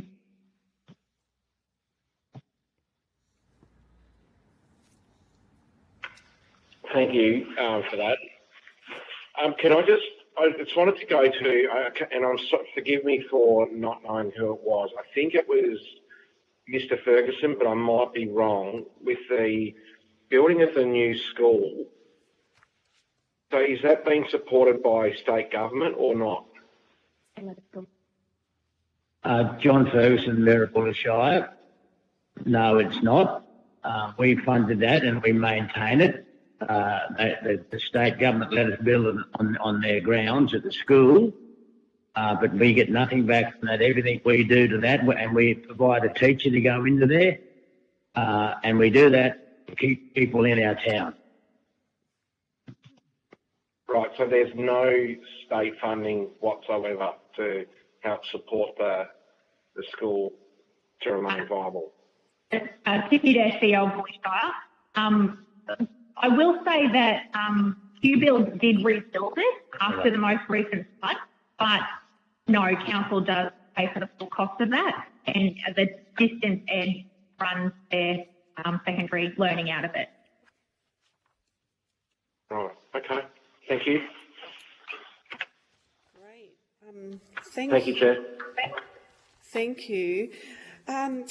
Well, thank you very much for your time here today. I think we've covered a lot of ground with the questions, and it's been really, really helpful. So I really want to thank everybody that's here on the chorus call. If you have been asked to provide any additional information, would you please forward it to the Secretariat by the 3rd of July 2026.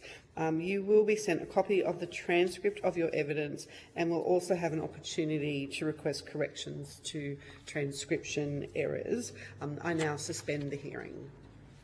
Thank you, Chair.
The committee will start.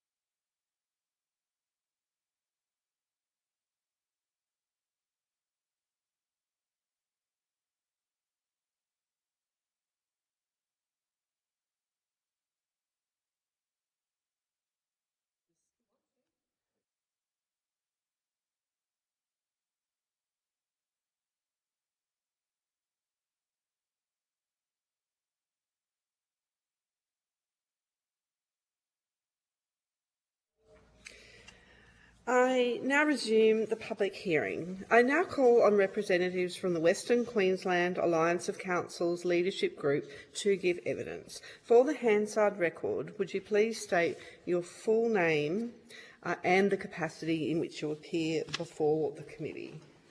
Samantha O'Toole, Mayor of Boulogne Shire, South West Regional Organisation of Councils Chair, and on the Leadership Group of Western Queensland Alliance of Councils. Joshua Dyke, Western Queensland Alliance of Councils, and a member of the North West Queensland Regional Organisation of Councils. Simone Tolbert, I'm the Executive Officer for the South West Queensland Regional Organisation of Councils, that is a member of the Western Queensland Alliance of Councils. Greg Hoffman, I'm the Executive Officer for the Western Queensland Alliance of Councils. Great. And joining us online from Western Queensland Alliance of Councils? Sean Zora-Radney, Mayor of Merlo Shire, and the Executive for Western Queensland Alliance of Councils. Tony Rayner, Mayor, Longreach, Chair, Remote Area Planning and Development Board.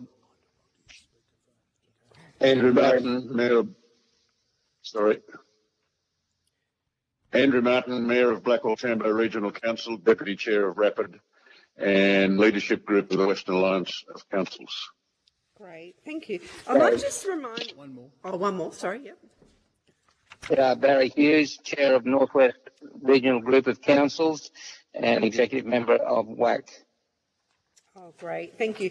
I might just make sure that people are not on speakerphone. It just helps with the clarity of the audio. Great, thank you for that. So although the committee does not require you to give evidence under oath, I should advise you that this hearing is a legal proceeding of the Parliament and therefore has the same standing as proceedings of the respective houses. The giving of false or misleading evidence is a serious matter and may be regarded as a contempt of Parliament. The evidence given today will be recorded by Hansard and attracts parliamentary privilege and is being broadcast live. To assist with the transcription of the public hearing, it would be appreciated if you could please state your name before responding to each question. I now invite members of the committee to introduce themselves. And joining us online from the committee,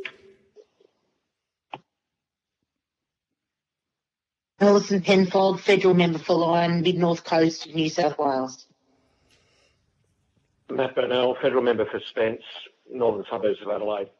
and Fiona Phillips, Member for Gilmore on the New South Wales South Coast. I now invite you to make a brief opening statement before we proceed to discussion. Thank you, Chair. I'm going to do that on behalf of the Western Queensland Alliance of Councils. Samantha O'Toole, Mayor of the Boulogne Shire. Chair and committee members, my colleagues here in person and on course call online, thank you for the opportunity to appear before you today on behalf of the Western Queensland Alliance of Councils. The Alliance represents 25 local government areas across Northwest, Central West and Southwest Queensland, covering approximately 1.09 million square kilometres, around 60% of Queensland's land mass, and our councils support nationally significant agricultural, mining, freight, tourism and emerging renewable industries while operating under some of the most challenging conditions in Australia. We welcome both this inquiry and the committee's decision to hold a hearing in Western Queensland.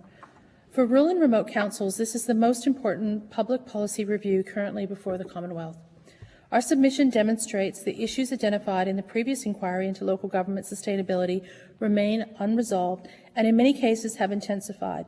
The fundamental challenge is not only the efficiency or effort, it is a structural mismatch between responsibilities, infrastructure obligations, and available revenue. Western Queensland councils are responsible for extensive road networks, water and sewage infrastructure, airports, community facilities, and essential local services across vast geographical areas. At the same time, we face declining or static populations, limited economics of scale, and some small rate base from which to fund these responsibilities. The result is increasingly pressure on financial sustainability.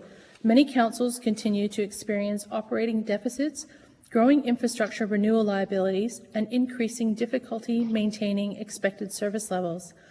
These pressures are compounded by the continuing transfer of responsibility from other levels of government without corresponding funding. Councils are increasingly required to act as a service provider of last resort in areas well beyond traditional local government functions. While councils responsible because of their communities depend on them, this becomes a significant financial cost. The Alliance remains firm in the view that the federal assistance grants are the cornerstone of financial sustainability for rural and remote local government. However, current funding levels are no longer sufficient to achieve genuine horizontal fiscal equalisation. We continue to support the restoration of the financial assistance grants to at least 1% of the Commonwealth tax revenue, together with indexation arrangements that reflect the real costs faced by local councils. However, in the absence of bipartisan support for this outcome, we encourage consideration of reforms to the national principles, including the current 30% minimum grant provision, by giving state local government grants commissions the flexibility to determine a lesser percentage appropriate to their circumstances, with an opportunity to improve outcomes for rural and remote councils. We also urge the committee to examine the growing reliance on competitive grant programs. Smaller councils often lack the resources required to prepare complex applications and to manage extensive compliance obligations. As a result, communities with some of the greatest needs can be disadvantaged. Greater emphasis should be placed on allocative funding models that provide certainty, reduce administration burden, and support long-term planning. Beyond funding levels, we believe there's a strong case for new models of coordinated investment. Our submission proposes the regional infrastructure partnerships that could bring together Commonwealth, state governments, and regional organisations of councils and local governments to jointly identify and to deliver priority infrastructure.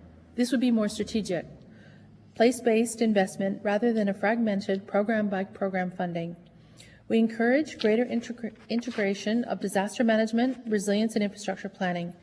Western Queensland councils continue to bear disproportionate costs associated with flooding, droughts, and extreme weather events. Investment in resilience and betterment before disasters occur with far greater value than repeated expenditure on recovery after an event. However, these objectives can be achieved under the newly announced disaster recovery framework is yet to be determined, but suffice to say the new 50-50 funding split between the Commonwealth and state and territories and the reduction of annual funding for Disaster Ready Fund will have a dramatic impact on Queensland and Western Queensland in particular, given the increasing incident and severity of flooding across our region. Chair and committee members, our key messages are simple. The financial sustainability challenges facing rural and remote councils are structural, not cyclical. They cannot be resolved through incremental adjustments or short-term funding measures alone. Local government in Western Queensland needs to keep our roads open, water flowing, airports open, communities connected, and our economies functioning. If rural and remote Australia is to continue contributing to the nation's prosperity, local governments must be supported by funding arrangements that are sustainable and fit for purpose. Change is needed, and this inquiry provides an important opportunity to achieve that outcome. The Western Queensland Alliance of Councils appreciates the committee consideration of our submission, and we look forward to answering your questions today. Thank you. Thank you very much. I'd like to start. So your submission notes that many Western Queensland councils are assessed as having moderate or high financial sustainability risks. To what extent are these risks driven by structural demographic factors rather than funding levels alone? Thank you. Hoppy, do you want to start? Greg Hoffman, Executive Officer. Chair, it's a combination of things. The first is that the accounting financial standards and their requirements around the depreciation of assets more or less infers that having acquired an asset, either of your own funding or grant funding, that you immediately proceed to depreciate the asset and, in effect, fund the depreciation.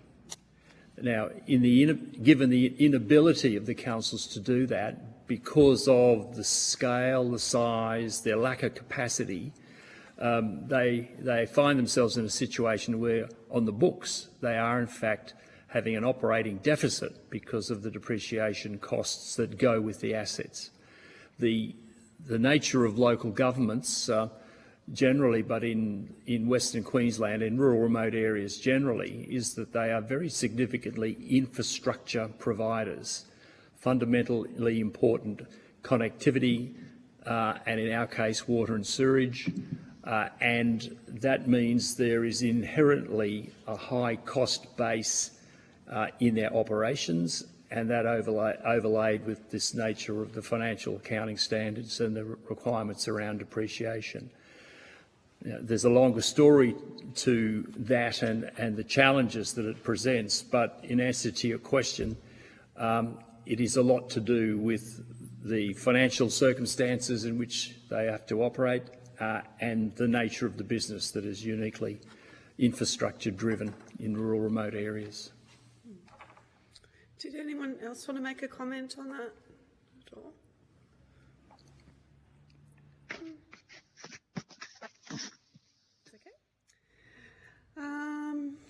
So I think, sorry, I've got a few questions here, but sometimes we answer them in one, which is good.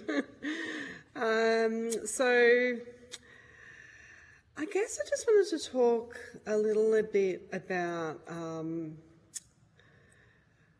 I guess, within the Alliance and the councils, have councils identified opportunities for greater regional collaboration or shared service delivery to improve efficiency? Like, is that possible within such a large area? I might start, Chair, if that's all right. Samantha O'Toole, Mayor of Balonshire and the Chair of South West Rock. For a way of an example, South West Rock recently did a funded program through Building Our Regions, which was a state program.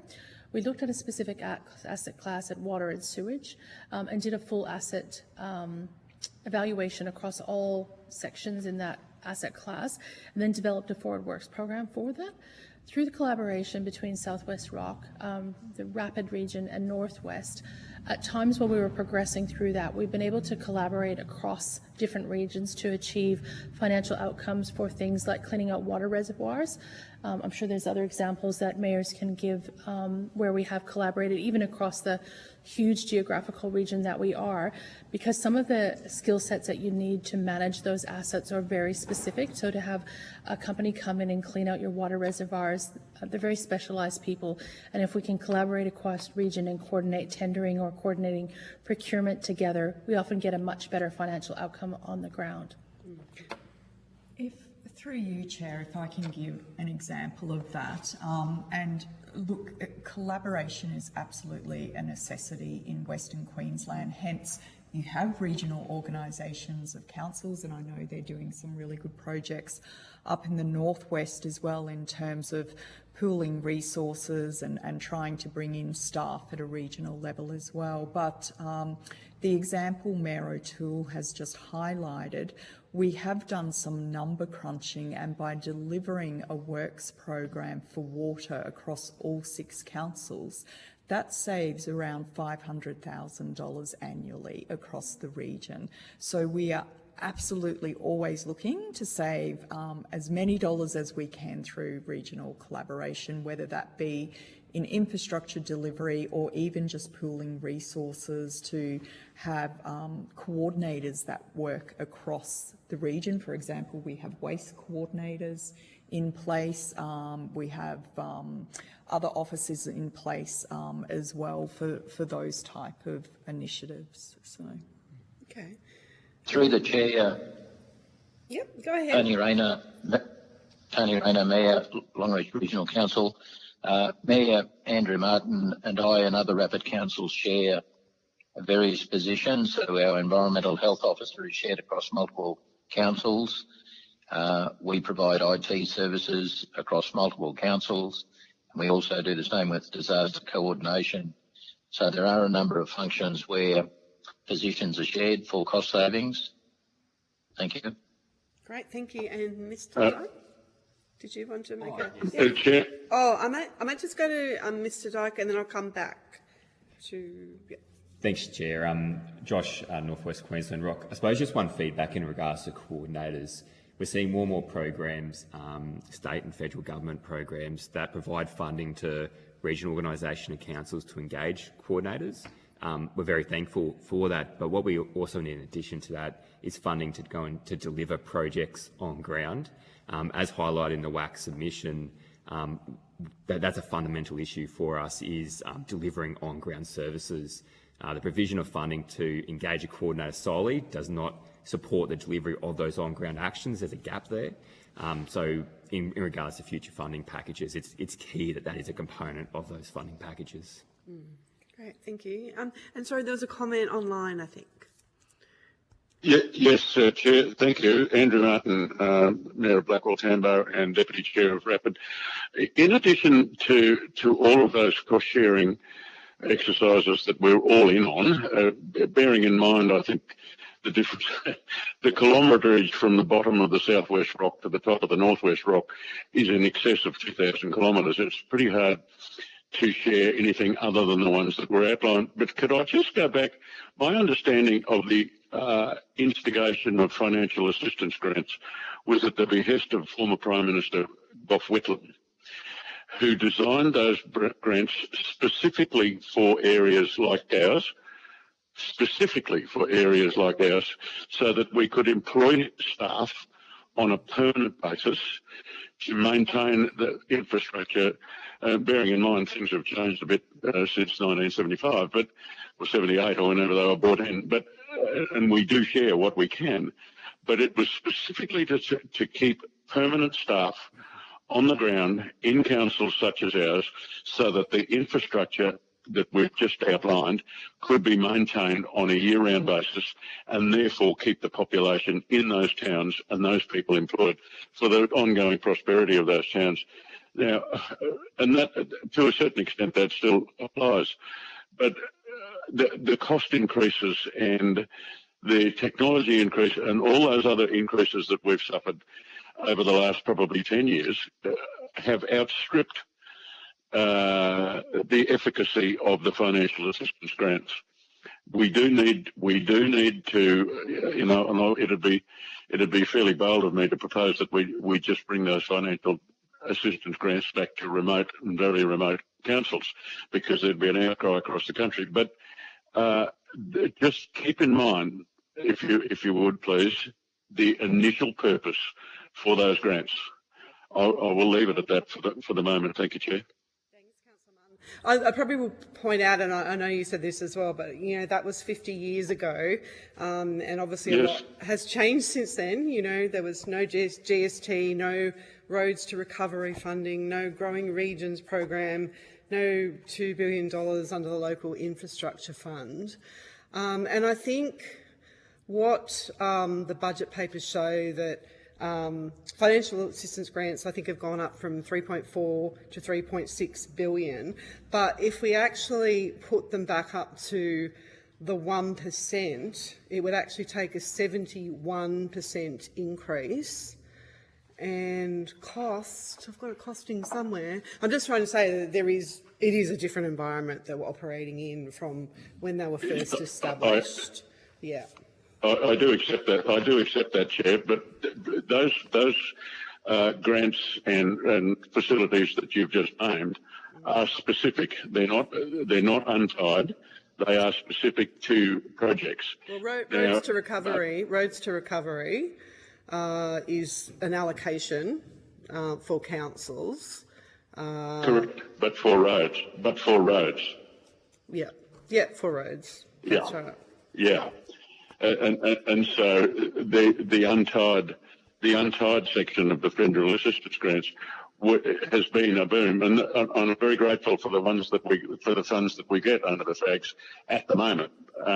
However, it only goes halfway towards doing things like non-specific, non-tied grants, like roads to recovery, like water infrastructure, like those other tied grants, and it's not always those that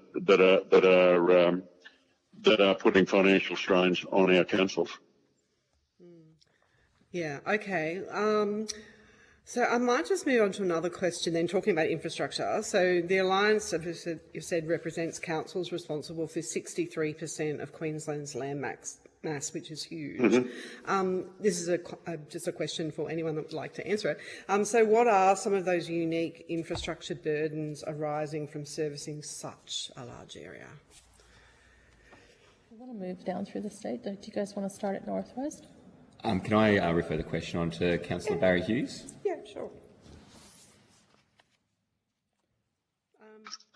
Yeah, thanks, Chair. Barry Hughes, Mayor of Etheridge and Chair of Northwest.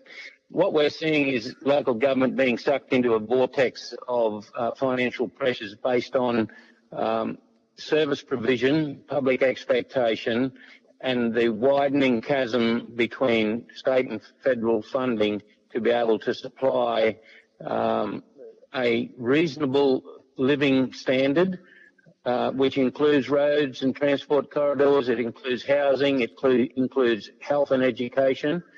And the widening chasm there is creating huge ramifications in terms of livability for local governments, especially remote and rural councils like ours.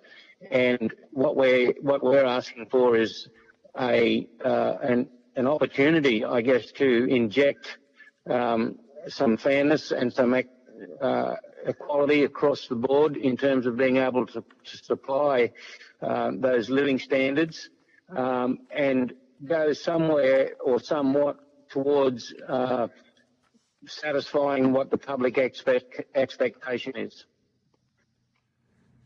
Chair, if I may. Thank you. Expand on that for North West Queensland Rock. So in regards to asset management, councils in Queensland, roads, rubbish services are a key component of the assets, as well as water and wastewater services as well, which comes at a significant cost burden. And similarly for the Northwest, particularly roads, given our large distances, the tyranny of distance in the Northwest. Unfortunately, in the Northwest, and as Mayor Hughes was alluding to, we are required to take on additional services that sit outside that traditional asset portfolio, and that is putting a considerable amount of strain on our member councils. That includes delivery of housing to attract not only staff for councils, but also staff for state government employees as well, to try and make the communities more livable, childcare services, as well as other activities which are highlighted in the submission. I think it's that culmination of all those additional services plus traditional asset management that's putting our members at considerable strain. And we discussed yesterday airports as well is a considerable cost to councils, formerly a federal government responsibility, handed over to local governments 50 years ago, 50 years ago. And from North West Queensland's perspective, that ranges from $20,000 a year in operational costs up to over $200,000 a year in operational costs. And that's just to provide air services for people to be able to access critical services that their communities don't provide, such as health in particular. And so none of those airports make a profit? Within North West Queensland, we have two airports, two and potentially three airports at Mount Isa and Cloncurry, heavily serviced by the mining industry while they are profitable. All other airports within the region are not profitable. Yeah, okay. And Mr Hoffman, did you? Greg Hoffman. Just elaborating on that point about housing, across the 25 councils, councils provide over 1,000 dwellings for employees and other essential occupancies in their town, and you've heard that earlier today. Those properties are at various ages, requiring levels of maintenance, but are approaching, in a number of instances, significant refurbishment, replacement. And that's in addition to new housing that's needed, because the attraction and retention of staff to our areas requires the provision of housing of a standard similar to which the people that you are recruiting are currently experiencing. So there's an example of an asset class that is fundamental to the functioning of the councils, coming at incredibly high costs, not only in terms of the maintenance of what we've got, but the cost of what it now requires to replace them. There's an interesting example that Mayor Rayner identified a couple of years back, where the council, the Diamantina Shire Council, wanted to build 2 units at, I believe it was, if not Birdsville, and they sought a quote to get that built.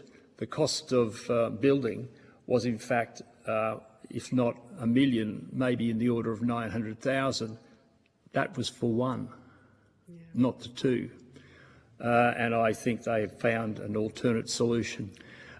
There's an example of the challenges. Housing is fundamentally important to not only council operations, but other government services and community operations. It's an incredibly high cost and a major challenge that is reflective of one of the asset charges. Can I just ask a question on that? So I think you said then that there's 1,000. Yes. Homes. So is that across the 25 councils? 25 councils. So for council employees and other employee requirements. Yeah. So are they older type dwellings? Like, I'm just wondering, like, how does council fund them? Like, how did they, or and what's happening? Obviously now I'm hearing you say that they need more, or they need to be maintained or upgraded. Sure. But have you? Well, I can't be sure of the history. In fact, when we determined there was 1,000, one of them was 100 years old, but many of them are in the order of between 25 and 50 years old. Now, the funding source back at that time, I don't know.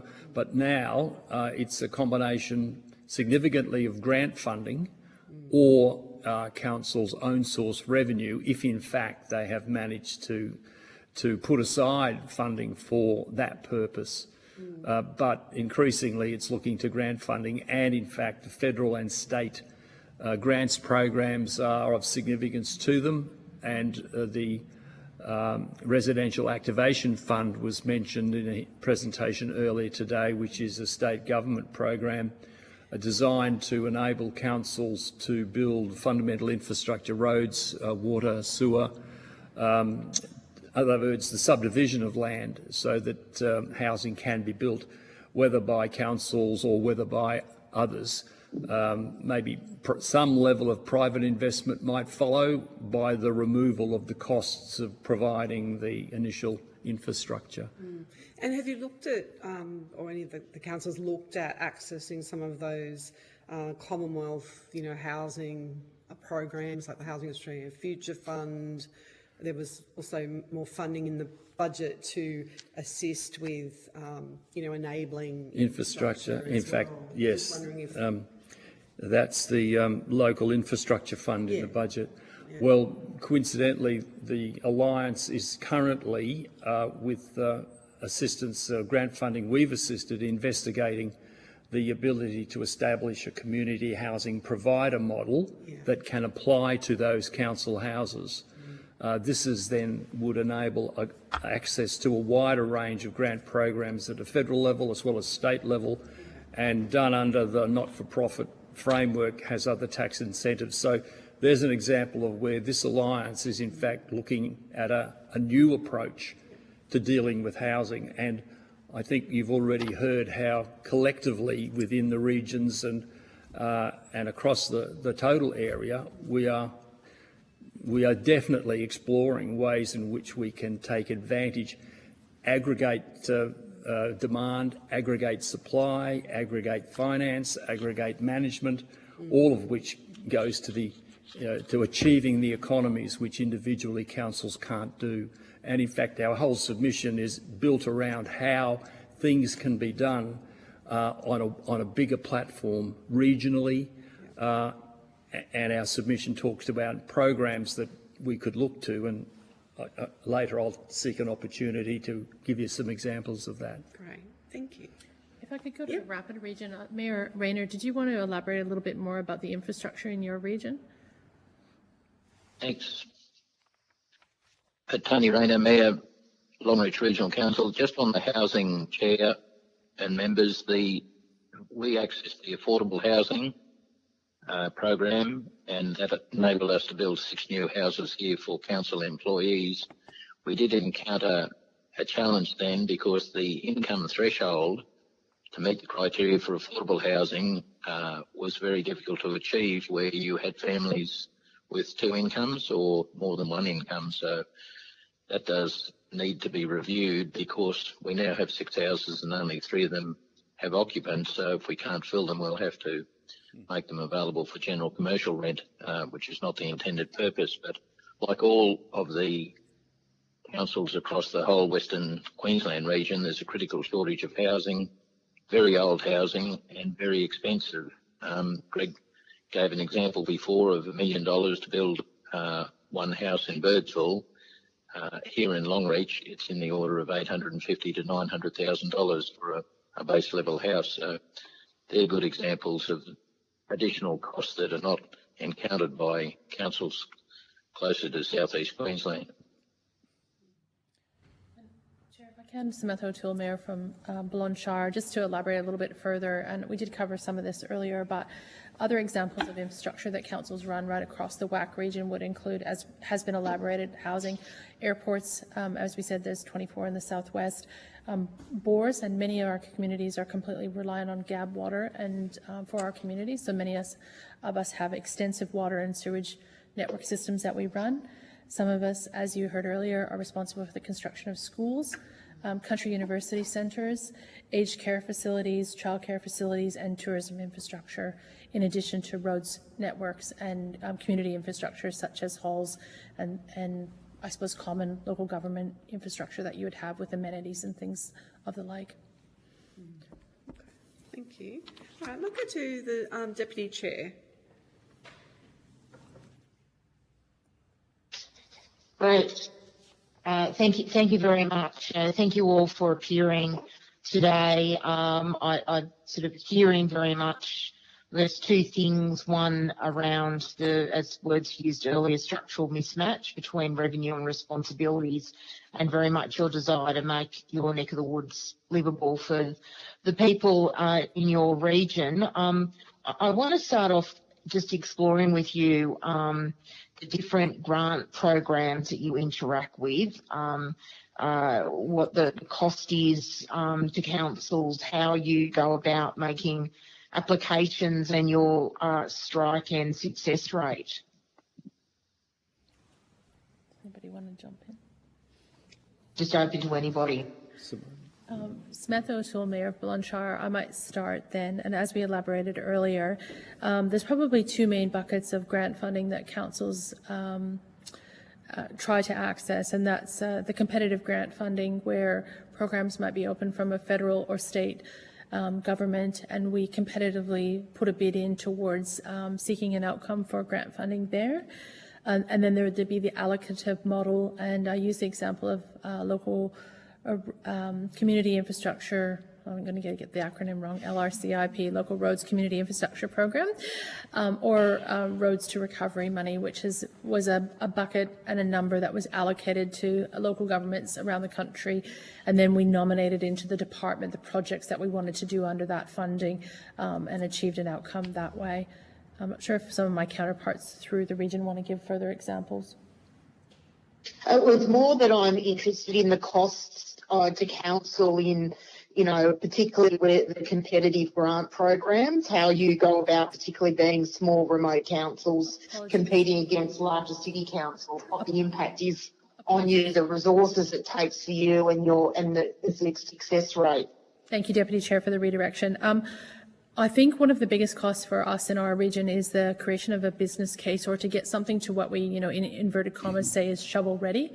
For an example, if there's a community piece of infrastructure that we might want to submit for, say, BBRF, which used to be a federal government round, we constructed a new library under that.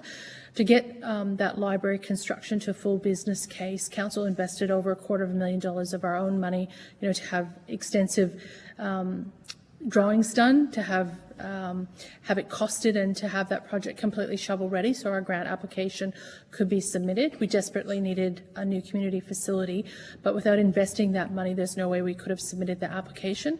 That would be in addition to the staffing hours that we paid.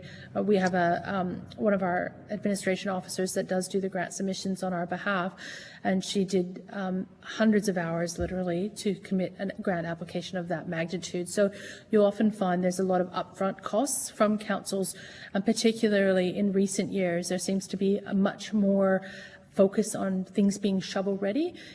In previous years, there were often an opportunity where you could apply for like a first stage grant where you might have been able to do a planning of a particular project, and then there might have been a separate section you could reapply in for the implementation of that. But those, both at a state and federal level, in recent years have become fewer and far between, and often the resource of council sits where you have to get these projects to shovel ready. So it is a serious investment up the front for a possibility of being competitive.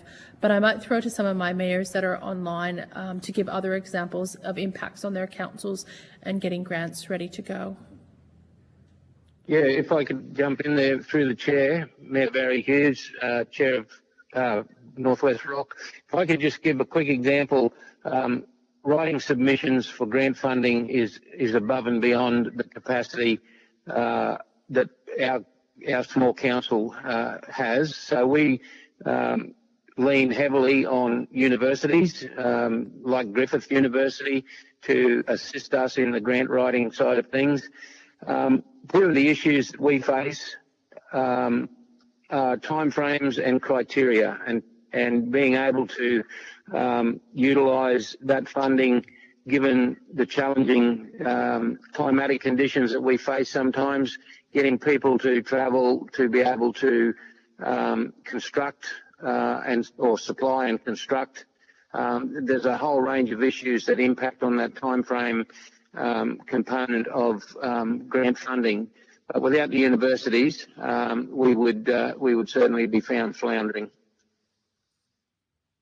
Another example, Chair, Tony Rayner, Longreach, another example, Chair, that we can give is we've just secured $18 million out of the National Water Grid Fund for water security for Longreach. That's been a 6-year project.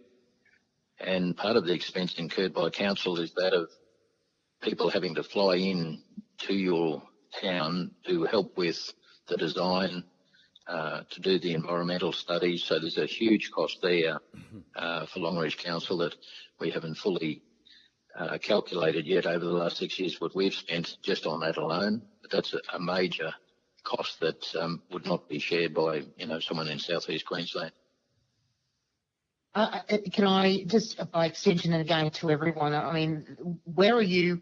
Are you budgeting for an amount to spend on the grant applications without actually knowing what might be available, or where are you drawing from reserves? How are you paying for the cost of developing applications that you may not even be successful with?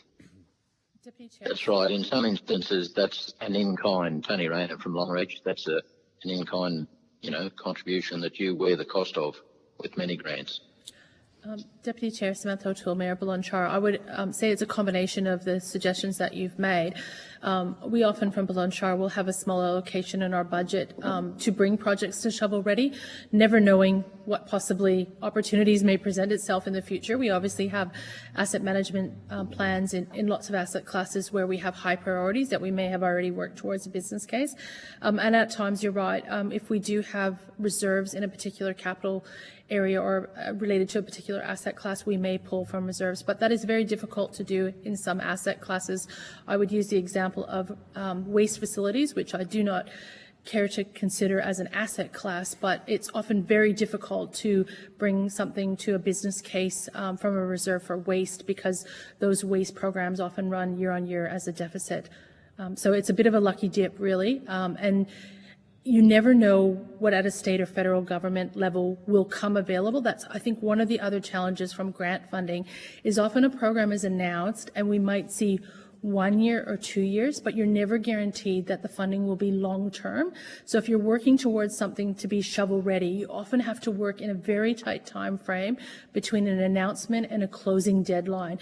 And to be frank, from rural and remotes, we're often scrambling to put together the best, whatever we can and slap it in before the closing date, because we know that opportunity may never come around again for us. Right.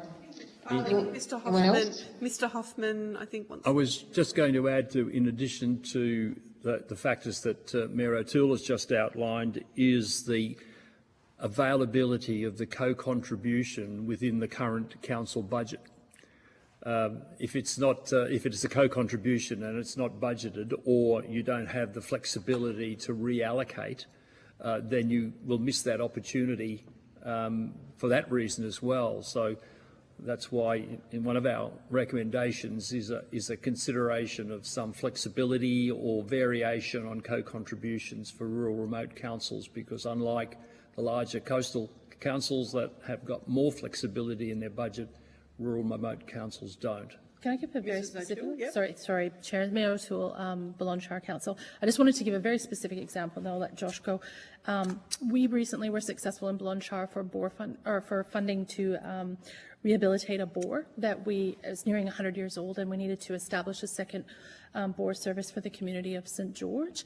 The co-contribution had to come directly from council, and we could not, as local governments often do, bolt that together with another grant application. So if we had been successful from a state level, we were not actually allowed to, in that grant program, put state money with federal money to get an outcome. So we were restricted from doing that, and that is very frustrating at times for us to meet the co-contribution amount. Josh from Northwest Rock, and similarly around the co-contributions, to be competitive, you need to obviously provide a co-contribution. That's one of the marking criterias. So there is an expectation around that. I just wanted to comment as well. Some funding programs come up unannounced during the middle of a council's budget, so it's very hard for councils to look at their budget and look at what those co-contributions will look like. So within our submission, it also does talk about, for funding rounds, making sure it's during that budget planning timeframe, so council can consider its impact across the broader organisation. And was there? Thank you all. Yeah, great. Thank you. Mr. Burnell. Oh, did you have another question? Oh, I've still got questions. Yeah. Okay. Sorry. Sorry. I just want to go to a bigger and broader issue, which is sort of, I think, kind of a central question that we're trying to address here with the financial assistance grants and the issue of horizontal equalisation. The national principles talk about equalisation on the basis of council finances, that ensuring each local governing body is able to function by reasonable effort at a standard not lower than the average of other local governing bodies. But a lot of the time, a lot of the witnesses have talked about the issues you're trying to achieve, the outcomes of livability. So I guess my question is, should the purpose of horizontal equalisation shift from being about council finances to be about equalising the quality of life and services available to Australians regardless of where they live? Chair? Greg Hoffman, Executive Officer of the WAC. In part, Deputy Chair, the processes around assessing horizontal equalisation on the basis you've just outlined is achievable under the national principles. A lot of that rests on the processes of the state and territory local government grants commissions and their application of the principles to their circumstances. The Local Government Grants Commission in Queensland has, over the past 5 years, embarked on a review process that has looked to address the circumstances of rural remote communities and acknowledging the burdens that the councils and the communities face, as has been described through the hearing to this point, with the additional service requirements, the disabilities that they have in terms of high costs to provide those services, and it is within a level of flexibility that is available to the grants commissions to respond to that. Our submission did also say that there is another aspect of the national principles that could assist in addressing the challenge or the question that you focused on, and that's in relation to the minimum grant. The grants commissions determine the councils that are only eligible for the minimum grant. Every council across in each jurisdiction, the 30% of the grant funding is distributed to all councils, or 30% of it is distributed on the basis of population. In Queensland, there are 15 councils that receive that and that alone. The Commission has determined that councils with populations of greater than 80,000 are in fact what are called minimum grant councils. The rest of the money then, or the rest of the pool, the 70% that's left, is distributed across the other councils on the basis of formulas which respond to the circumstances of the councils. And in that way they can respond to the particular issues of well-being and lifestyle that you have questioned. We would suggest even further that the state local government grants commissions should be given the flexibility within the principles to in fact identify a lesser percentage for the minimum grant allocation. In other words, say 25, if that was deemed appropriate. That increases the pool then that is available to distribute across the other councils, in our case 65, that are not caught or limited to the minimum grant, and hence more money becomes available to then distribute to councils, and the formulas that the grants commissions use can be more aligned to address the points that you make.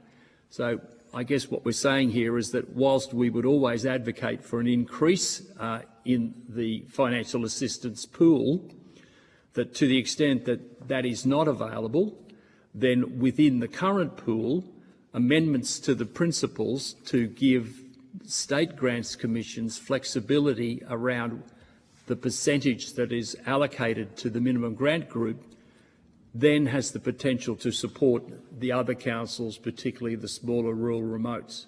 So if the government is not in a position to increase the pool, then look to the distribution mechanisms of the pool to enable the support for communities in line with the question that you're raising, Deputy Chair, and in fact supportive of the circumstances which we have outlined in our submission and you've heard today from our leadership group around the needs for support for councils in these locations. Great. And Chair, Thank you very much. Thank you. Was there another comment online? just a quick one, Chair. Andrew Martin from Blackwell Chamber.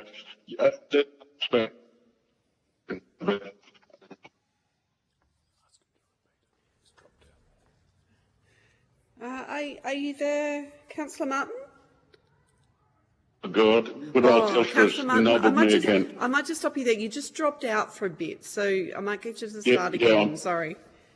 Thank you. Okay, I'll have another go. Yeah. I'm used to dropouts from Telstra. Thank you. Thank you, Telstra, I should say. Chair, Mr. Hoffman's point that he just made harks back to my original comment about the equity of the original intent of the financial assistance grants. I accept that all the councils, the minimum grant, if we can bring that back the minimum grant, if we can decrease that to increase the pool to rural and remote councils, it would take an enormous burden off a whole host of much smaller councils than mine, but ours in general across 63% of the state. Thank you. All right, I might go on to Mr. Burnell to ask some questions. Thank you, Chair, and thank you everyone for providing evidence today. Sorry that I can't be there in person.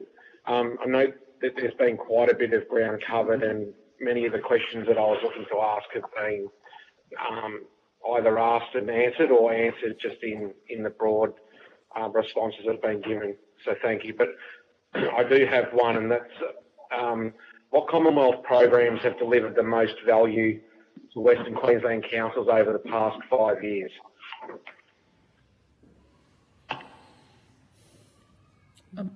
Might give some of my online mayors an opportunity. Mayor Zorro, Radnage, you haven't said anything yet. Would you like to start?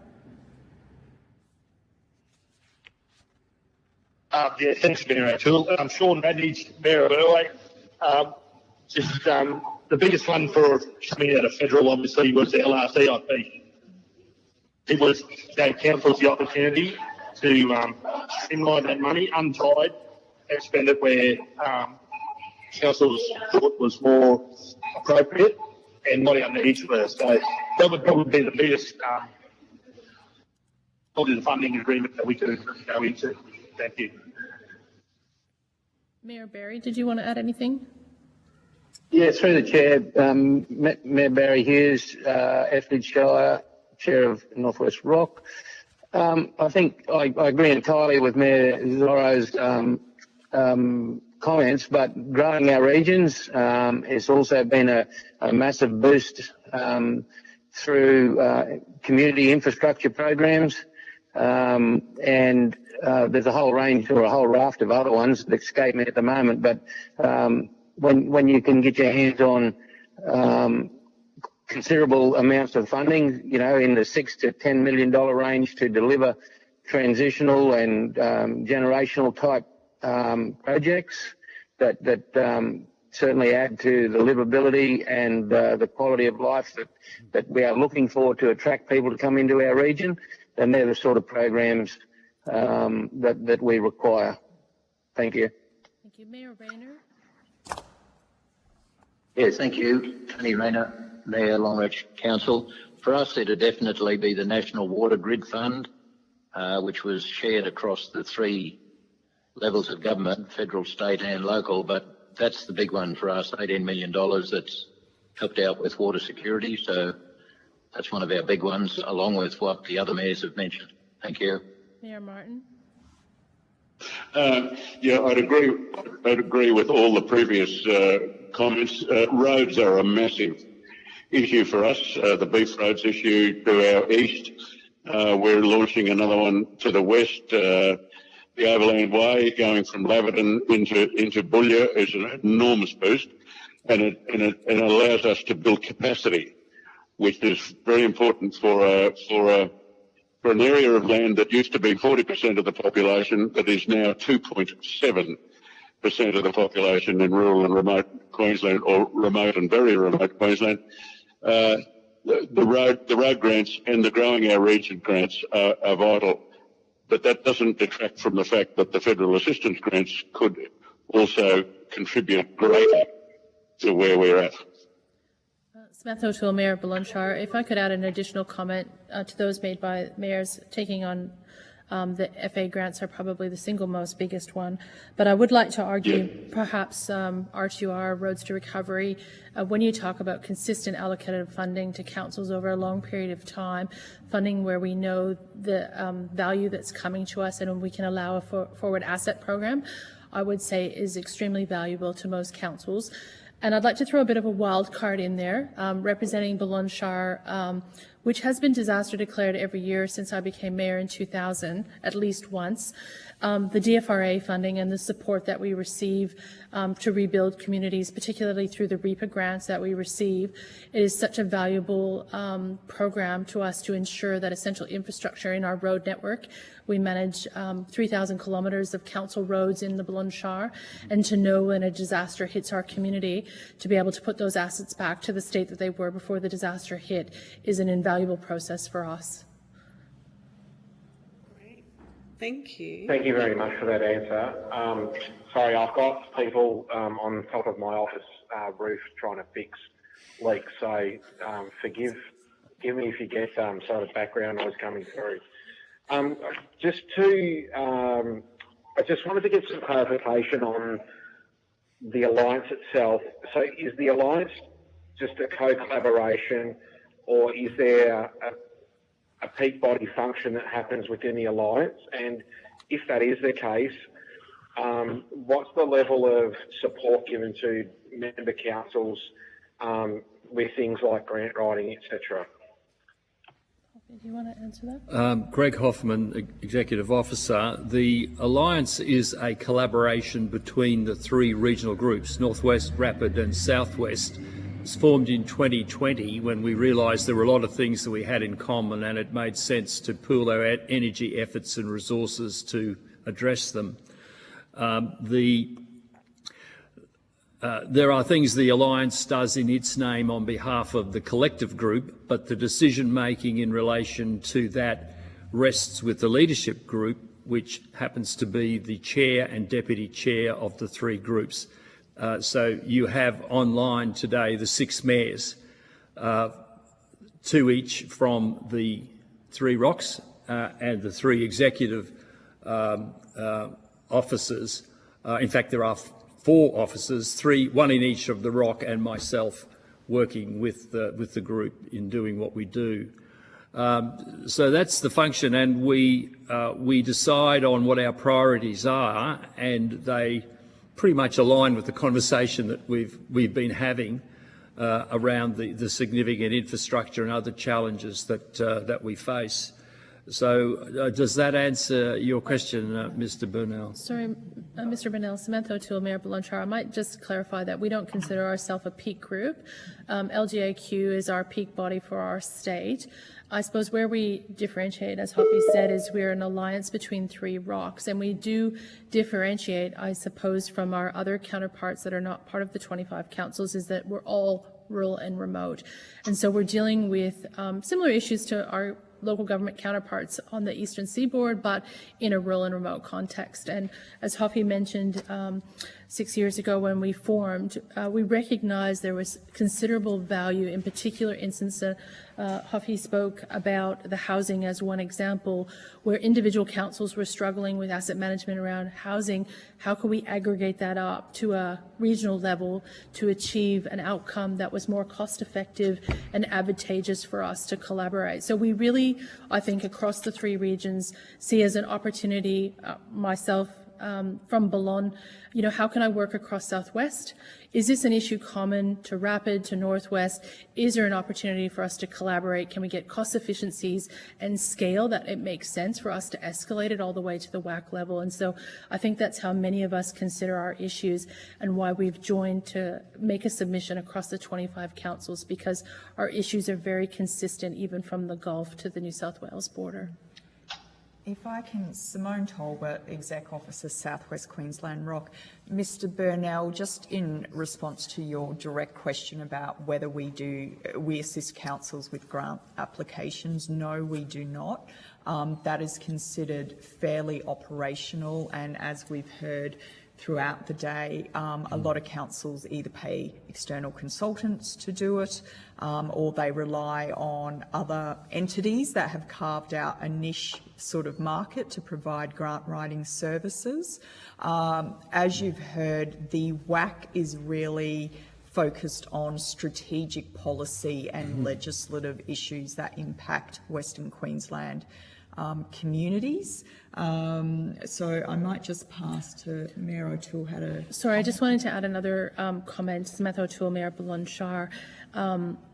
Because the Western Queensland Alliance of Councils isn't an incorporated body, it's an alliance across 3 incorporated bodies. Each of our individual councils, so the 25 councils, pay a membership fee to their related ROC. So, for example, in Southwest, Balonne pays our membership fee to Southwest. And then the 3 ROCs collaborate across the region. So we don't pay a membership fee directly to WAC per se, if that makes sense. A little bit complicated structure, but it's a bit like a pyramid, I suppose.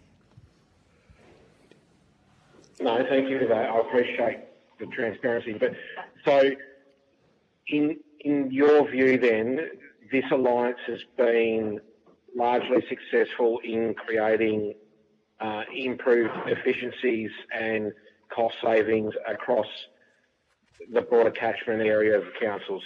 Is that a fair statement to make? Mr. Burnell, I'm Samantha O'Toole, Mayor Balonne. I would agree. And we are fairly infancy, 6 years in. I think we have looked at many opportunities that we could collaborate across. We have given a few examples today about housing, about water and sewage projects, around road projects and other things where we can aggregate. There is still many instances where it's not advantageous to try to do that, but I think in the occasions that we have definitely got cost savings for individual councils by collaborating in the way that we have. We've also, I suppose, used it as an opportunity to escalate issues from an advocacy point of view, like we are here today, with 6 mayors. Unfortunately, Janine Fagan isn't here today, and neither is Morgan, the executive officer for RAPID. But, we're collectively representing the voice of 25 councils. So it's a much more efficient way for us to raise issues than 25 of us appear individually. And so we take that opportunity to do that. I would probably give one example of how we have achieved a very positive outcome for us in a state level, and Greg Hoffman alluded to it earlier. Our state our state grants commission did review the methodology around Queensland FA grants a number of years ago, and we did put a very detailed submission into that review, and did contribute to the the community consultation work on the way through. And in fact, at that time, WAC was a little bit smaller than it is now. I believe we had 24 councils in the region, and Greg Hoffman can correct me if my memory is incorrect. And I think of the 24 councils, 22 achieved a positive outcome with the FA review within Queensland. So we were able to demonstrate how disadvantaged rural and remote were, and collectively get an outcome for us across the state. I might just pass to Mr. Hoffman to make a comment. Okay. In our submission, we have talked about the opportunities to package up grant funding, and Mr. Burnell's question about which have been most successful relates in part in that we've suggested that there are so many buckets of money. Many of them are small and are available for a year or two, then maybe not. We have a program in Queensland where we work with the state government on long-term funding, planning and allocation. It's under roads and transport. But just the other day I went back through media releases from the Infrastructure Ministers Group, Ministers Catherine King, Madeleine King, Wells, McBain, Burke, Chisholm, Green, and between 10th of March and 25 May there were 11 media releases, mostly were about funding program allocations. There were programs such as safer local roads and infrastructure, black spots. Then there were housing programs, social housing, local infrastructure fund, the new one in the budget.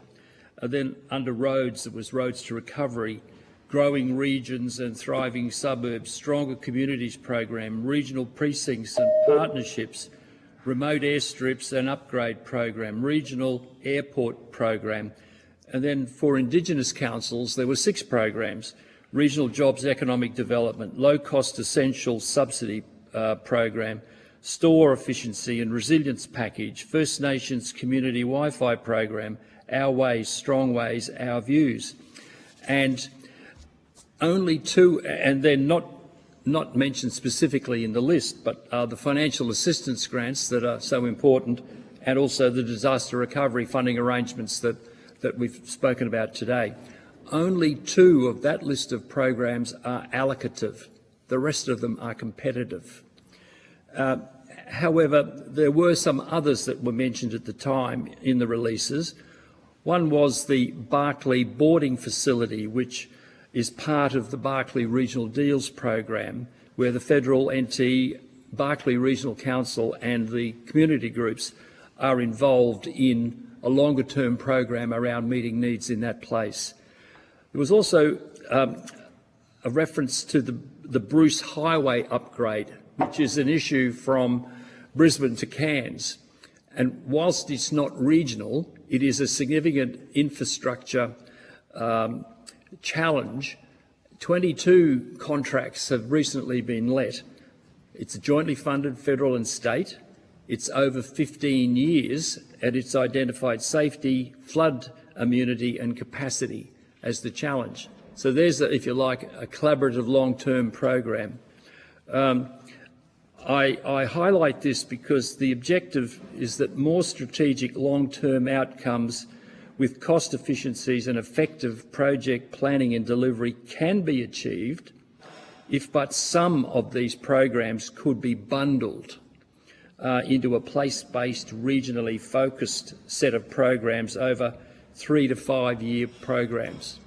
Now, my point is that if we keep doing what we've always done, we're going to get what we've always got. And the discussion around the challenges that rural remote councils face, the inadequacy of funding, all of the circumstances that are problematic around competitive grants are going to remain. So it's not a matter of let's put a bit more money here or a bit more money there. It's really saying how can you use the money that you've already got available in a more efficient, effective way. I'll finish by just referencing one program that is a state government program that has done this since 2002. It's the Regional Roads and Transport Alliance, which is a collaboration between state government and local government. It allocates somewhere in the order of $75 million a year to an identified set of roads. It's the bottom end of the state government's network and the top end of the local government network, where the connectivity of those networks is so important in an economic sense, as well as access and communication generally. That program provides that funding 2 years fixed and 2 years variable. And there are regional groups across the state consisting of local governments and state government reps that plan the work that's going to be done on that network in their region in an ongoing way. So they know that that money will come. It's distributed to the regional groups on a formula, but when it gets into the regional groups, they decide what the priorities are, what the scheduling is, what the timing is. It has a 50-50 cost contribution. And you might say, well, that's high given what we've been talking about.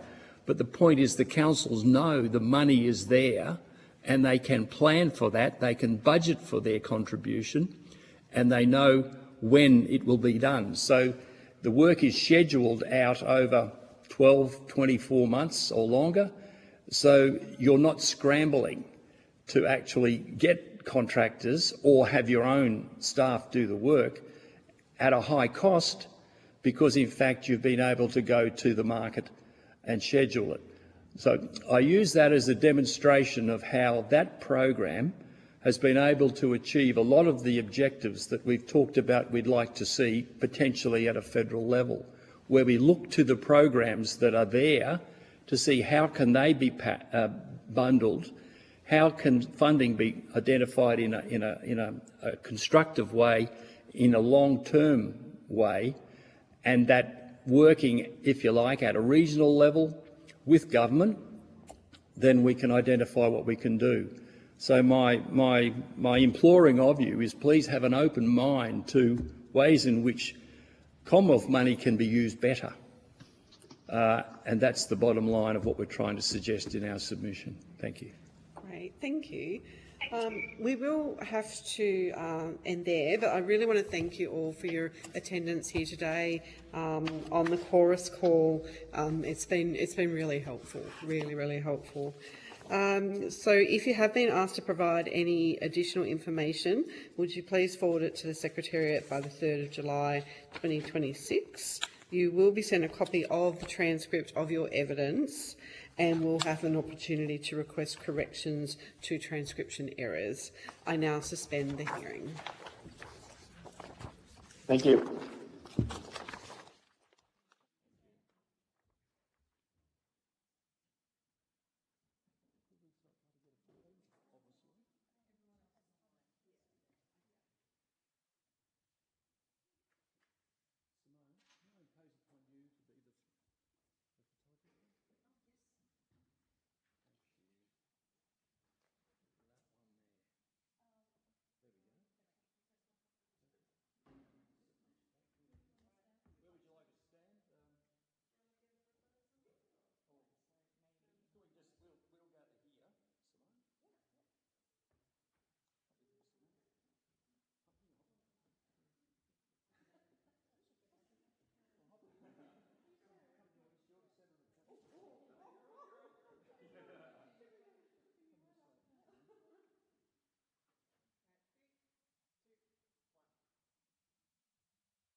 Hearing. I now call on representatives from the Royal Flying Doctors Service Queensland section to give evidence. For the Hansard record, would you please state your full name and the capacity in which you appear before the committee? Thank you. Anthony Hooper, and representing the RFDS as the Operations Manager and Aviation Department. And Nicholas Holly, Deputy Head of Flying Operations for RFDS Queensland. Great, thank you. Although the committee does not require you to give evidence under oath, I should advise you that this hearing is a legal proceeding of the Parliament and therefore has the same standing as proceedings of the respective houses. The giving of false or misleading evidence is a serious matter and may be regarded as a contempt of Parliament. The evidence given today will be recorded by Hansard and attracts parliamentary privilege and is being broadcast live. To assist with the transcription of the public hearing, it would be appreciated if you could please state your name before responding to each question. I now invite members of the committee to introduce themselves. And on teleconference, we have from the committee... Alison Penfold, Federal Member for Lyne, Mid-North Coast and Hunter Region of New South Wales. Matt Burnell, Federal Member for Spence, Northern Suburbs of Adelaide. And Fiona Phillips, the Federal Member for Gilmore on the New South Wales South Coast. So thank you. I now invite you to make a brief opening statement before we proceed to discussion. Thank you. Anthony Hooper.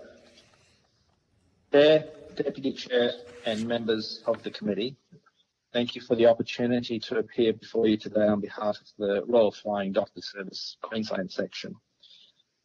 RFDS has been delivering healthcare and emergency medical services to rural, regional and remote Australians for almost a century.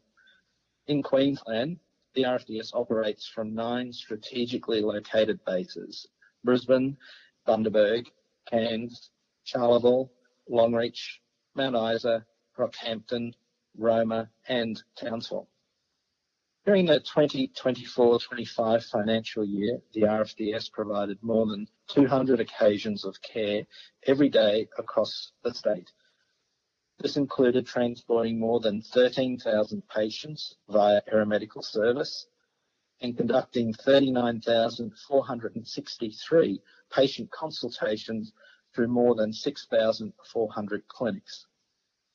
The RFDS is dedicated to connecting those who live, work and travel across regional, rural and remote parts of Queensland to essential health care services. However, our ability to provide primary health care, mental health support, dental services, paramedical support and disaster response is fundamentally dependent on one critical piece of local infrastructure, and that is safe, reliable and well-maintained aerodromes. While discussions about local government funding often focus on roads, water and community facilities, aerodromes are equally essential infrastructure in remote Australia. For many communities, they are not simply transport assets, they are healthcare infrastructure, emergency response infrastructure and at times lifelines. This is particularly evident in communities such as Yower and Yulo in southwest Queensland. These towns rely heavily on the RFDS for GP services, allied healthcare, mental health support and urgent medical retrievals. However, their unsealed airstrips can become unusable during wet weather, delaying both routine healthcare visits and emergency responses. These challenges are compounded by frequent flooding of the Warrego and Bellew River systems, which can isolate communities from service centres including Cunnamulla, Quilpie and Thargomindah for extended periods. During these events, a functioning aerodrome may be the only practical link to healthcare and emergency assistance. We also recognise the strategic importance of aerodromes in communities such as Adavale, Morven, Wyandra, Ballon and Nakundra.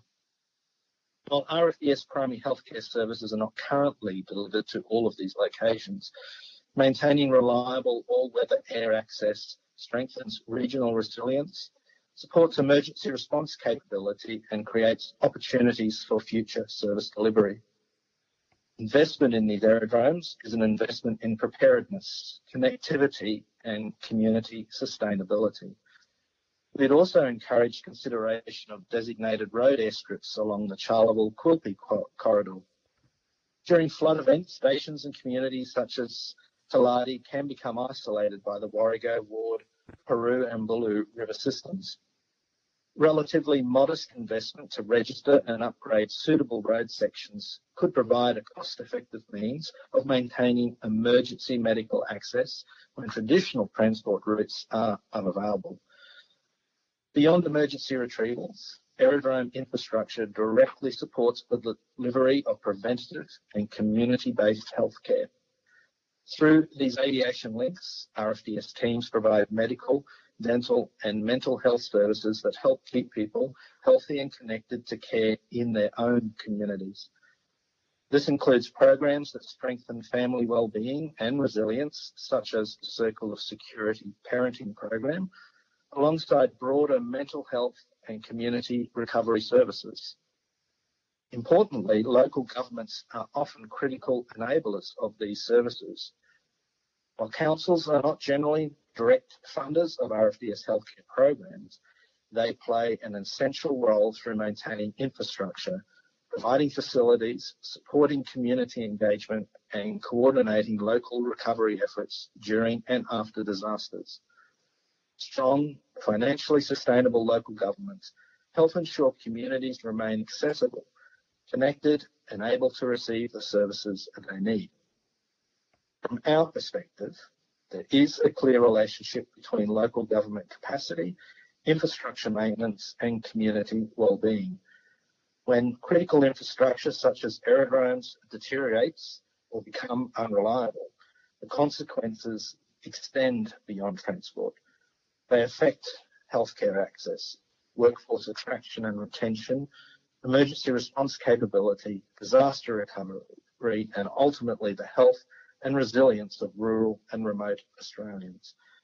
We therefore encourage the committee to recognise remote aerodromes as essential community infrastructure and to consider increasing funding mechanisms that support local governments to maintain and upgrade these vital assets. Thank you, and we welcome your questions. Thank you very much. Thank you for that very extensive and opening comments. And yeah, it is amazing the work that the Royal Flying Doctor Service does. My question, just to start with, is how important is collaboration between councils, state governments and service providers in the remote regions?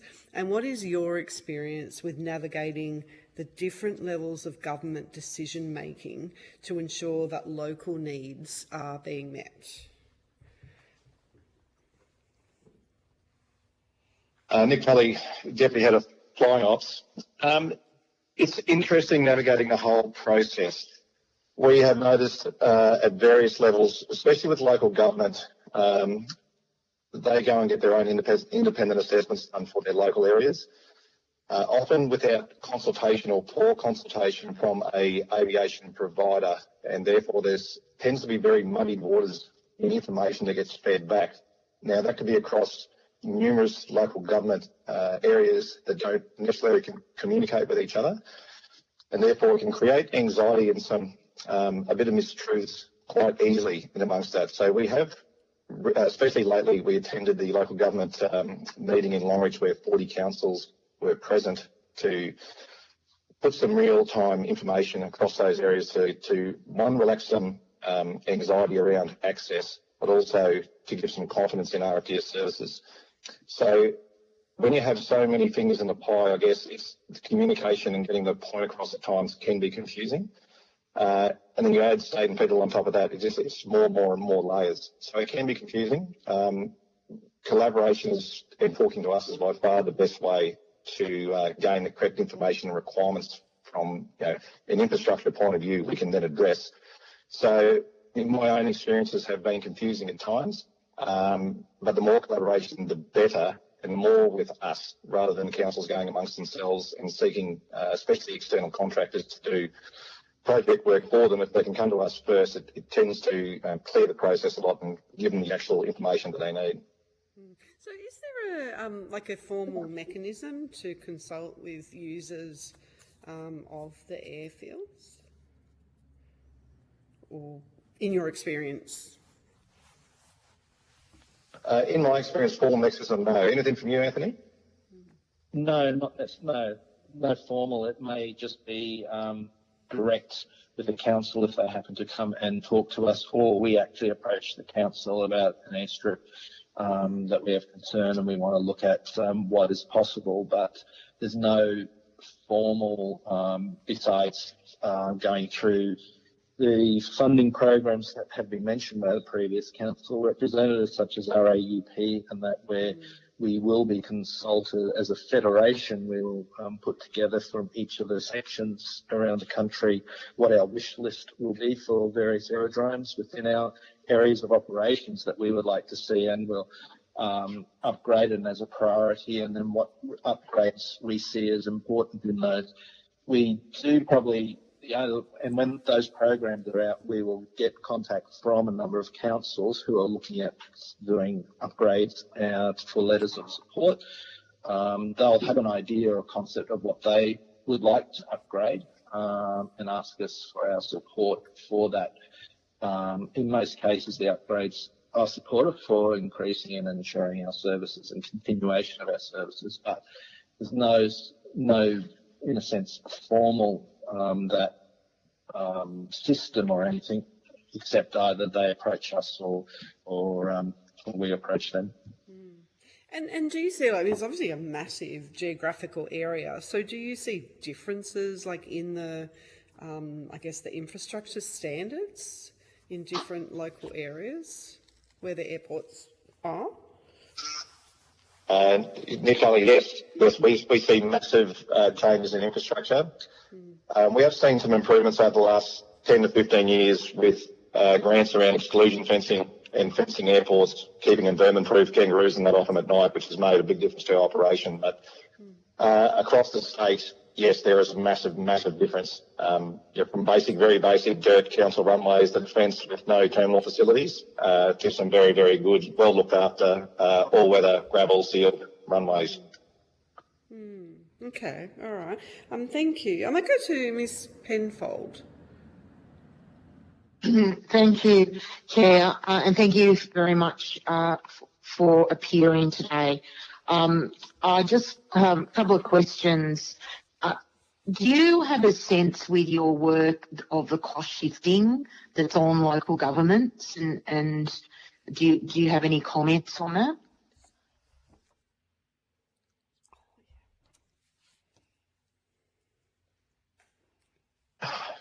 Good questions, Nicola. Yes, we do see some of the changes in the cost shifting. There's a number of communities have quite a significant health burden, both in chronic disease, ageing populations, where very simple infrastructure upgrades would provide an immeasurable benefit, and that may be things as simple as a set of runway lights. So solar lights cost, in the example of $25,000 to $30,000, would provide immeasurable safety benefits for the RFDS for nighttime operations. Councils, unless there is grant money available, will very rarely be able to access that sort of infrastructure upgrades. So yes, there is. It is limiting on what they can do. Even things like grading, access, basic maintenance, paying staff overtime in areas to go out and maintain some of these runways, check runway lights are working and that sort of things. There has been reductions in FTE and reluctance to pay overtime for someone in a remote community that's a council employee to do that. So yes, it's very noticeable. And have you observed communities becoming less viable as healthcare services become harder to access? I mean, if you're not able to get in as often as regularly or not at all?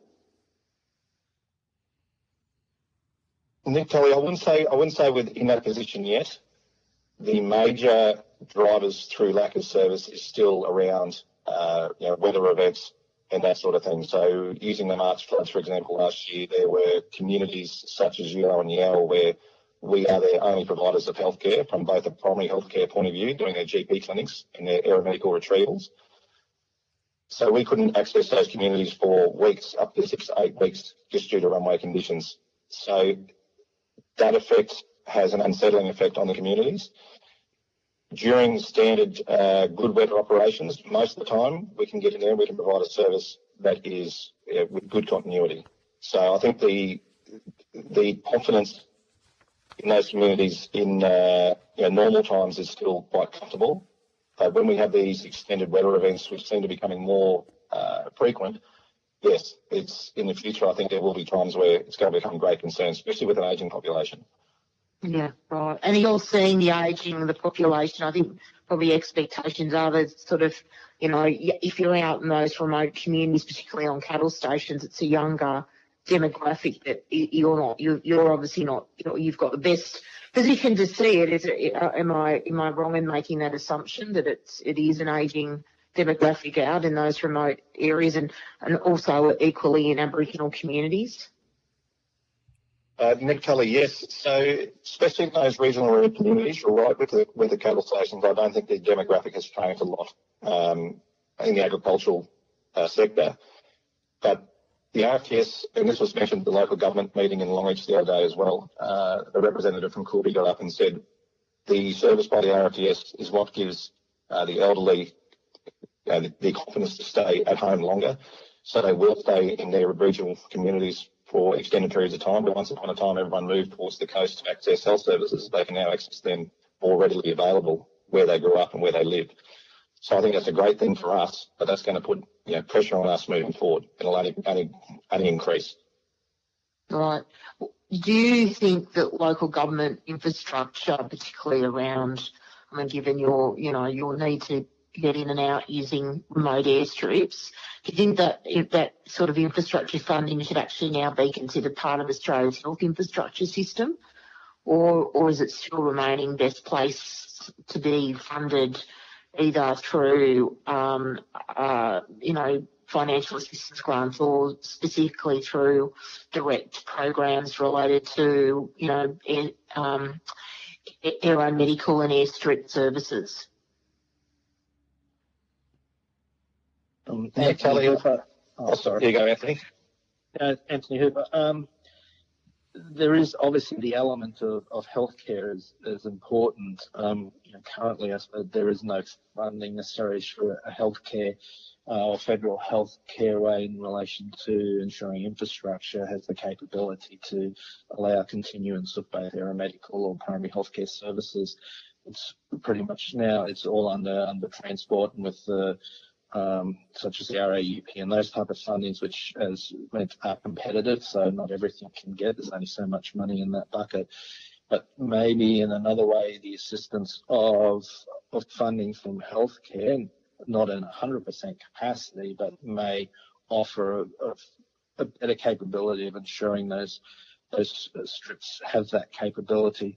It's always a little bit of that question. You may go to a place, particularly if it's more an aeromedical retrieval, or not go to a place for a period of time. But the aspect of having the capability to be able to go to a certain location, to be able to ensure that there is that lifeline of retrieval capability for people, enables them to continue to live in the regions and promote in the regions. So yes, it is an interesting point that there is that healthcare component of infrastructure that's not just buildings and clinic buildings, but it could also include the infrastructure such as that aerial links of that we provide with aerodromes. Do you have a report to the Federal Department of Infrastructure and Transport? Is there some? Let me rephrase. Is there some sort of national database of it? Obviously with airstrips, but of their state of repair or maintenance need.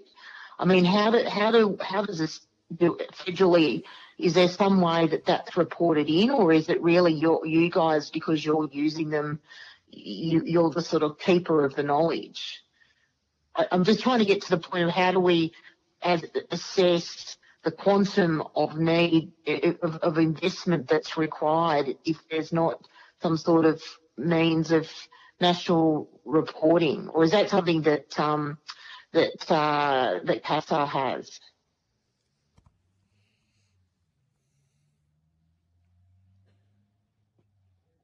Anthony Hooper. So we keep our own database of airstrips that we've operated to over a number of years and add to those. Obviously, quite a number of those are private properties in remote pastoral properties, and that, as well as council-owned aerodromes within their area. So anytime we go to those, we try and get updated information. In our list, we've got over 1,253 aerodromes throughout, mostly all, 98% through Queensland, because we do infringe a little at times in our operations into Northern Territory and a little bit into South Australia. But having that, that's our list of that. So it's only in our recognition, probably from us going there or understanding the place, that we would then make an approach to say, well, this place, this airstrip for particular is deteriorating and we can't operate into it at the moment or in the future until this basic or this amount of basic upgrade or work is carried out on it. Right, yeah, so there's no, I'm sorry, it might sound like a weird question, but it's just trying to understand, like, does government actually have the information to be able to make the decision on the sort of financial investment that's required to support local governments, maintain airstrips for, particularly, for RFS, to get in and out safely and quickly? And clearly, no is the answer. Yeah, yes, you're correct. Yeah. In the way of the flooding last year, there was some collaboration with federal, and we did identify a number of aerodromes that we strategically upgraded to help prepare for future disaster events. But that was more of a one-off. There's no sort of continuous, list of aerodromes that we've identified. I guess that would be more of a local council thing in consultation with us. But no, there's nothing set in stone. And we did have evidence yesterday that, surprisingly, that some councils said to us, we actually, disasters are good because it's another avenue for us to get funding to fix things that are on our books that need attention. But I guess it's not the best way of getting, funding, and equally for airstrip maintenance. It needs, a more solid, regular investment is a better outcome than waiting for a disaster to come along and then there's a major need. Chair, I think that's all from me. Thank you. Oh, great. Thank you. Just another question. In your view, how important is local government investment in telecommunications and digital infrastructure for your services, and are current arrangements sufficient?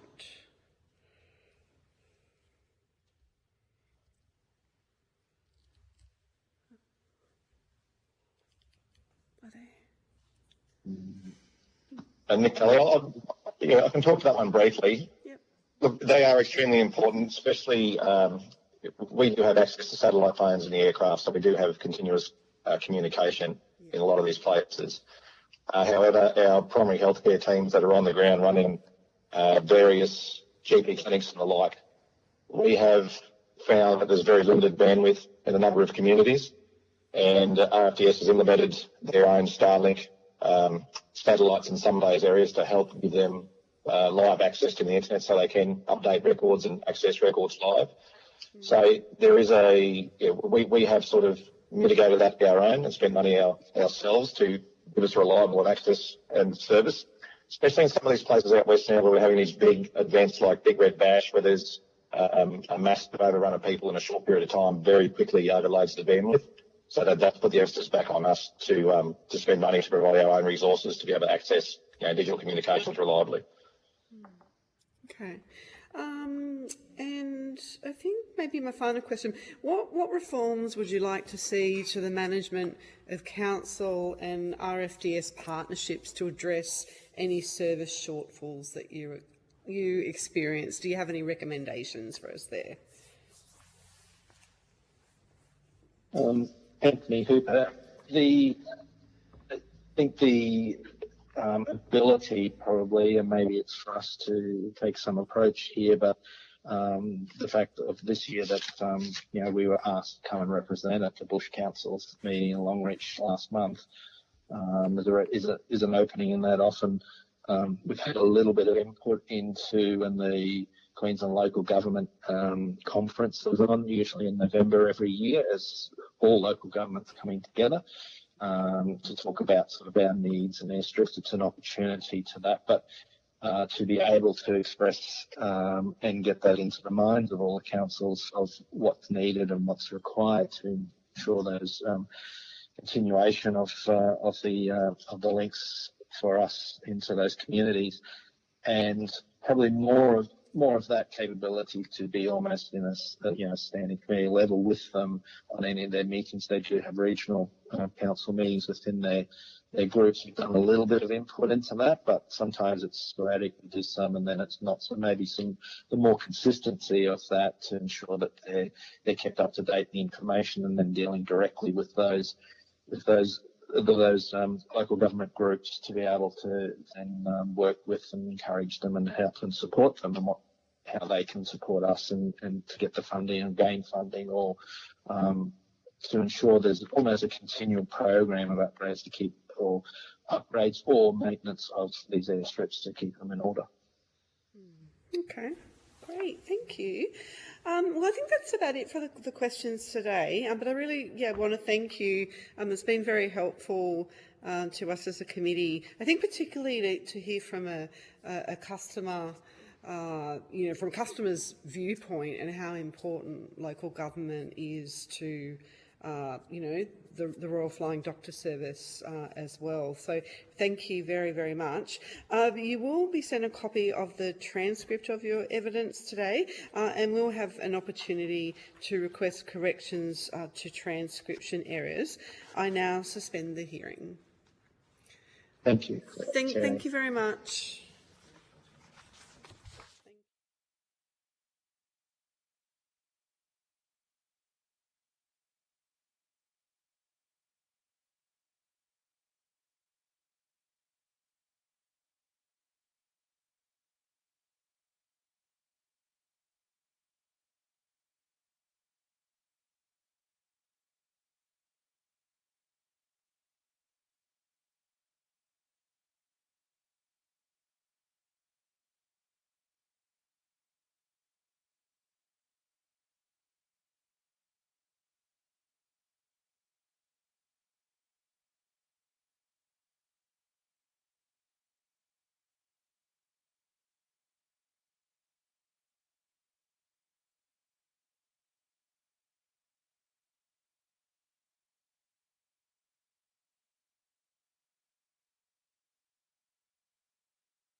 Yeah, we could just see who's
Yeah. So I'll now reopen the public hearing and also open the subcommittee.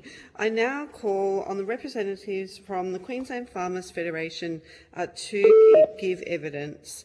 For the Hansard record, would you please state your full name and the capacity in which you appear before the committee? Hi everyone, it's Jo Shepherd. I'm the CEO of the Queensland Farmers Federation and I'm joined by President Aaron Kalali. Great, thank you very much. Although the committee does not require you to give evidence under... sorry, Mr. Kiley, could you just say your name for the Hansard as well and your role? Hi, I'm Aaron Kiley. I'm the President of Queensland Farmers Federation. Great, thank you very much. Although the committee does not require you to give evidence under oath, I should advise you that this hearing is a legal proceeding of the Parliament and therefore has the same standing as proceedings of the respective houses. The giving of false or misleading evidence is a serious matter and may be regarded as a contempt of Parliament. The evidence given today will be recorded by Hansard and attracts parliamentary privilege and is being broadcast live. To assist with the transcription of the public hearing, it would be appreciated if you could please state your name before responding to each question. I now invite members of the committee to introduce themselves. I might go to the members of the committee on teleconference. Alison Penfold, Federal Member for Lyme, Mid-North Coast, New South Wales. Thank you. And do we have Matt there?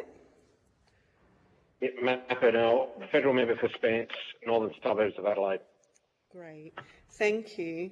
And Fiona Phillips, the Federal Member for Gilmore on the New South Wales coast. So thank you for appearing today. I now invite you to make a brief opening statement before we proceed to discussion. Thank you, Jo Shepherd speaking. Firstly, I just wanted to put on record how important the role of councils are for agriculture, for the supply chain and for the community. In order to be strong as a sector, ag really needs strong community and appropriate and good infrastructure to successfully be able to operate an agricultural business. And in relation to the community, particularly in the current workforce shortage that we have, the livability of communities in the regions is absolutely critical in terms of farming enterprises being able to attract and retain skilled staff. So, councils are absolutely critical to the future success of the ag sector here in Queensland, particularly as we are Australia's most decentralised state. The councils play a really strong role.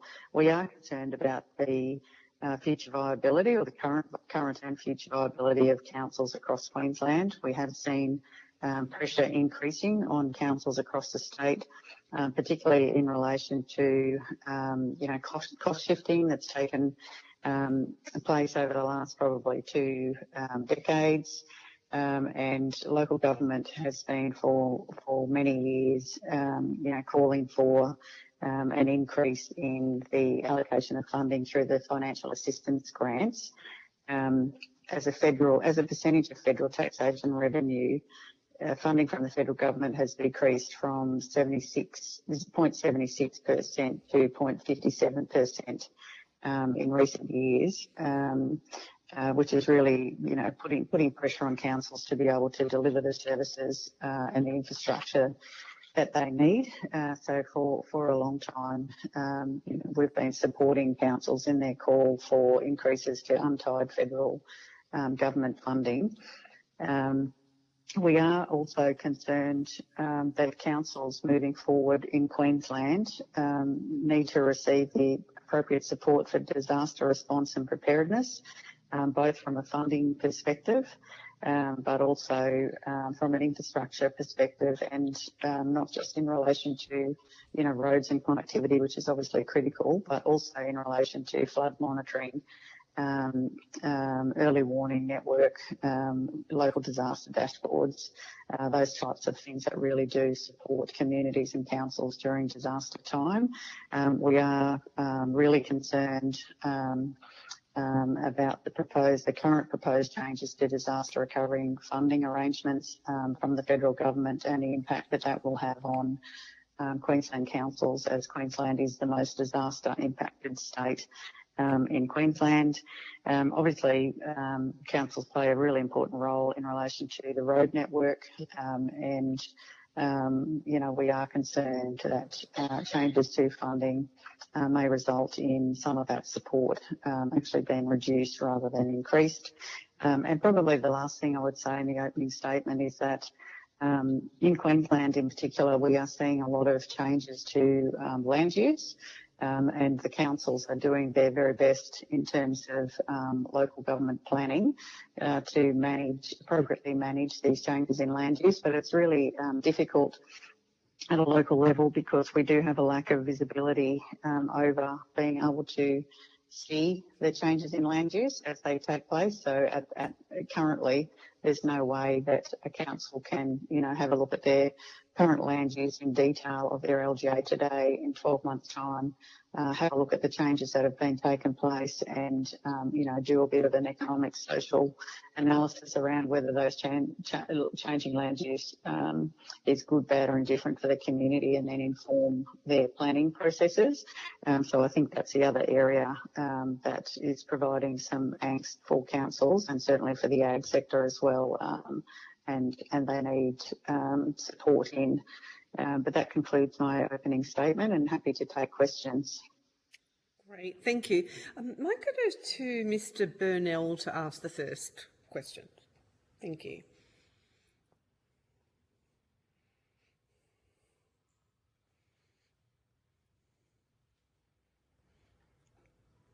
Hopefully, may have asked him. That's all right.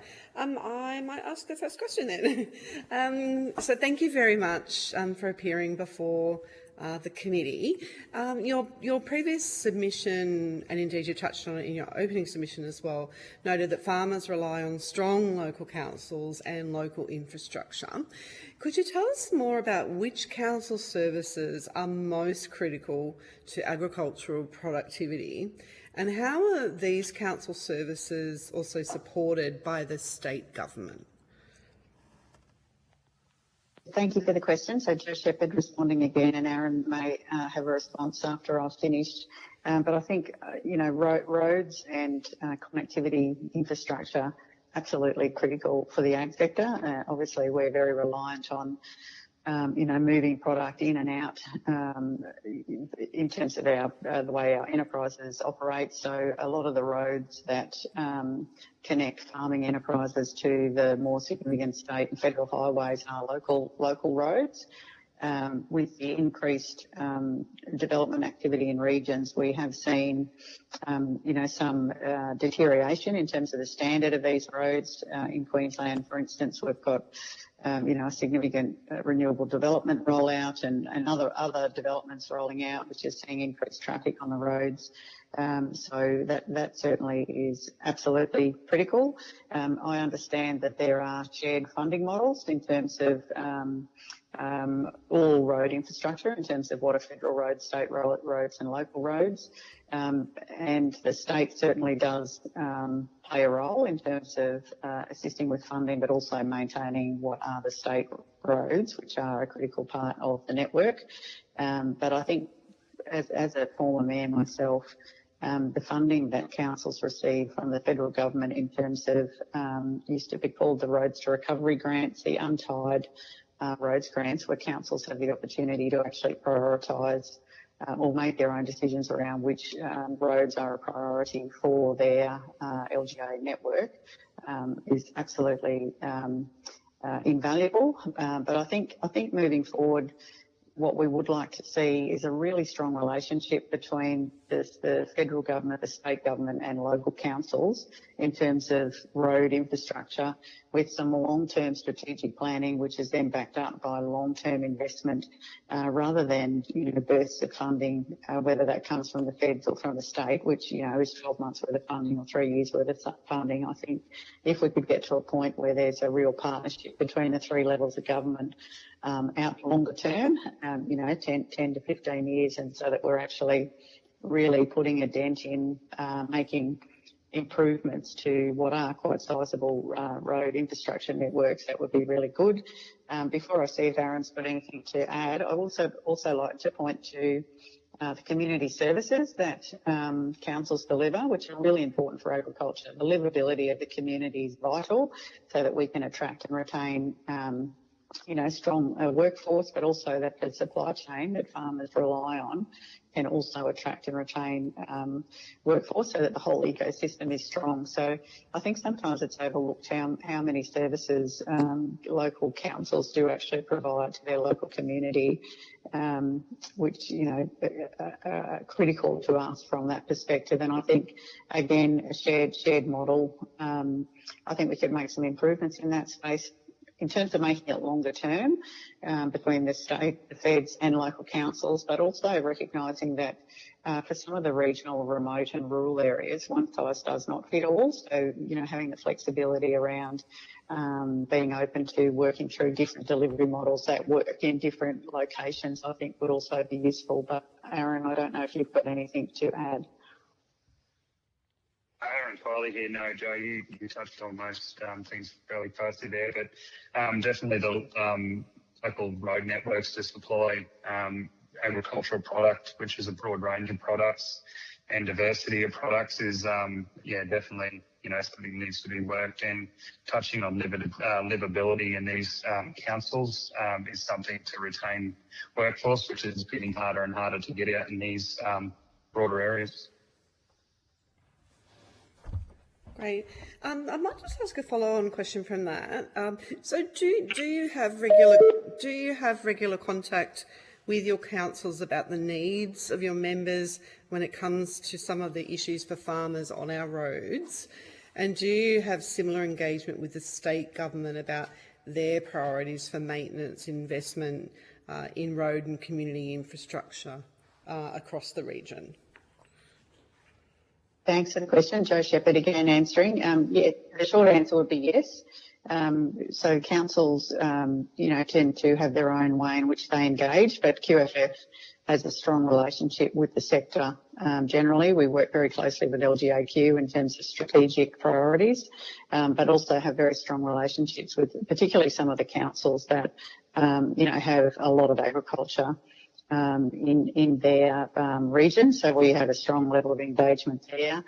We also are very strongly engaged with the state government in terms of a whole range of issues that, are important to agriculture, but certainly roads is something that we're in discussions with state government regularly. The state government, for instance, has the Bruce Highway Advisory Council, which Aaron and I sit on as a representative for QFF, and that's a state government engagement which is looking at, the future of the Bruce Highway, which is a really important part of the road network for agriculture, and really pleasing to see the joint funding approach between the feds, the state, on that piece of infrastructure. But yes, sorry, that's a long answer, but the short answer is yes. Yeah, okay, no, thank you for that. So following on from that, do you see more opportunities for better coordination between Commonwealth, state and local governments in supporting rural communities? Yeah, definitely. Sorry, Jo Shepherd again answering.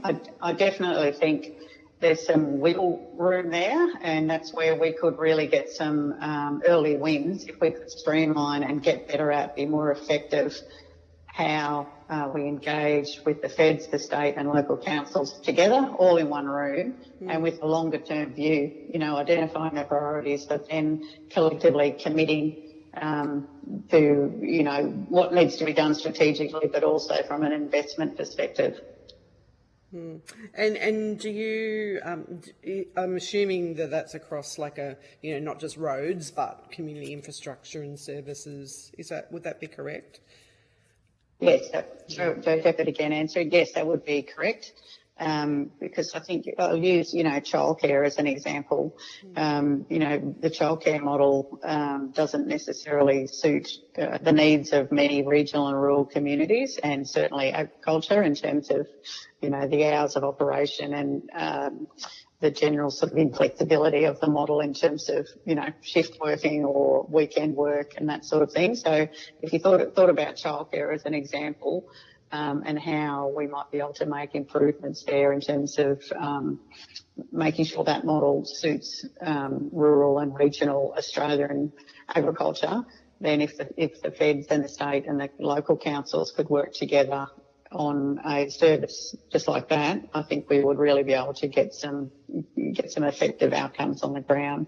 I think not all of it is around funding. Some of it's actually around delivery models. Okay, great. Thank you. I might hand to Ms Penfold.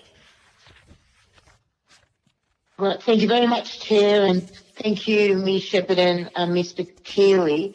My first question is, what are the most significant signs that financial pressures on councils are affecting agricultural productivity? Thank you for the question. So Joe Shepherd answering in the first bit, and Aaron, you might have something to follow on with. But I think one of the things that we have been seeing in agriculture is the increased rate burden that's been passed on to all ratepayers, but predominantly the farming sector. And we see that as one of the reasons that contributes to that is the financial pressures that councils are now under in terms of the cost shifting, so their costs going up extraordinarily, and the amount of services that they're providing, the expectations around that growing, but a disproportionate increase in terms of their funding allocation.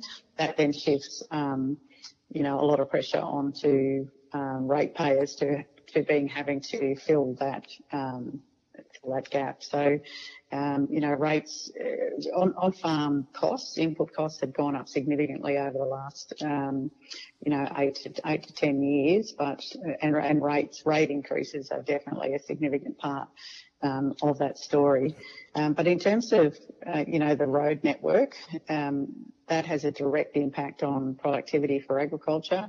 Getting our product onto farm, but also off farm to market is absolutely fundamental. We're highly reliant on the transport and logistics sector. So when they're doing well, that helps us. When they're struggling, as we've seen, recently in the fuel crisis, when there's pressure on that sector, then that then passes pressure onto our sector. So if roads are not keeping up with demand, that certainly has a direct impact on our productivity from a safety perspective, but also a productivity perspective in terms of the time it takes to get product on and off your property, the volume of loads,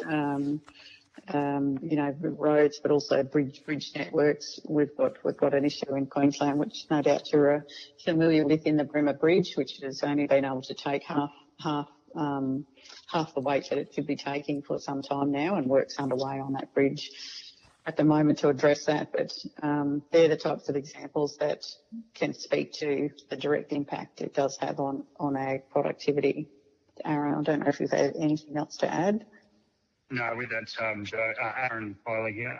Just to add to that, Joe, like the transport network is the key to, we're talking, costs, when we talk input costs, we're talking, damage to transport vehicles, and just getting that infrastructure always tidied up. Like, the costs, once the costs aren't there, they're falling apart. So that's one of our key, moving large amounts of products through wet seasons and dry seasons. That's a lot of damage there. But that's all I've got to add there, Joe.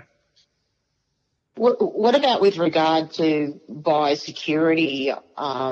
Is there any cost shifting onto local governments in Queensland in terms of, managing biosecurity risks? Thank you. That's a great question. Jo Shepherd answering again. So yes, we're in Queensland. We're expecting the risks of biosecurity to increase by fourfold over the next decade. And that's largely due to two factors. One is changing climates and new storm and wind activity coming from Asia into northern Australia and North Queensland, but it's also directly relating to the significant increase in development in the regions in Queensland and just that sheer volume of increased movement. So local governments have a key role to play in terms of, biosecurity responsibilities, but also weed and pest management. And I think, as a nation, that area of activity has been underfunded for many, many years. If you take, just a pest like wild pigs, for instance, we are simply unable to, at the moment, get on top of that problem, and it's a real problem for agriculture, a real problem for the environment, for tourism and for local communities. And I think often councils are looked to provide the lead on a lot of these management issues that are not adequately funded.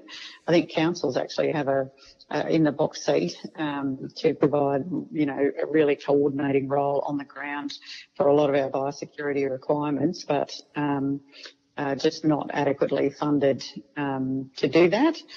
So I think, in terms of additional funding, yes, but I think there's also an opportunity for us to look at a different delivery model in terms of, where the bottlenecks are occurring, sometimes at a federal level, sometimes at a state level, and where local councils actually might be better placed to deliver, but they need to be funded to do so.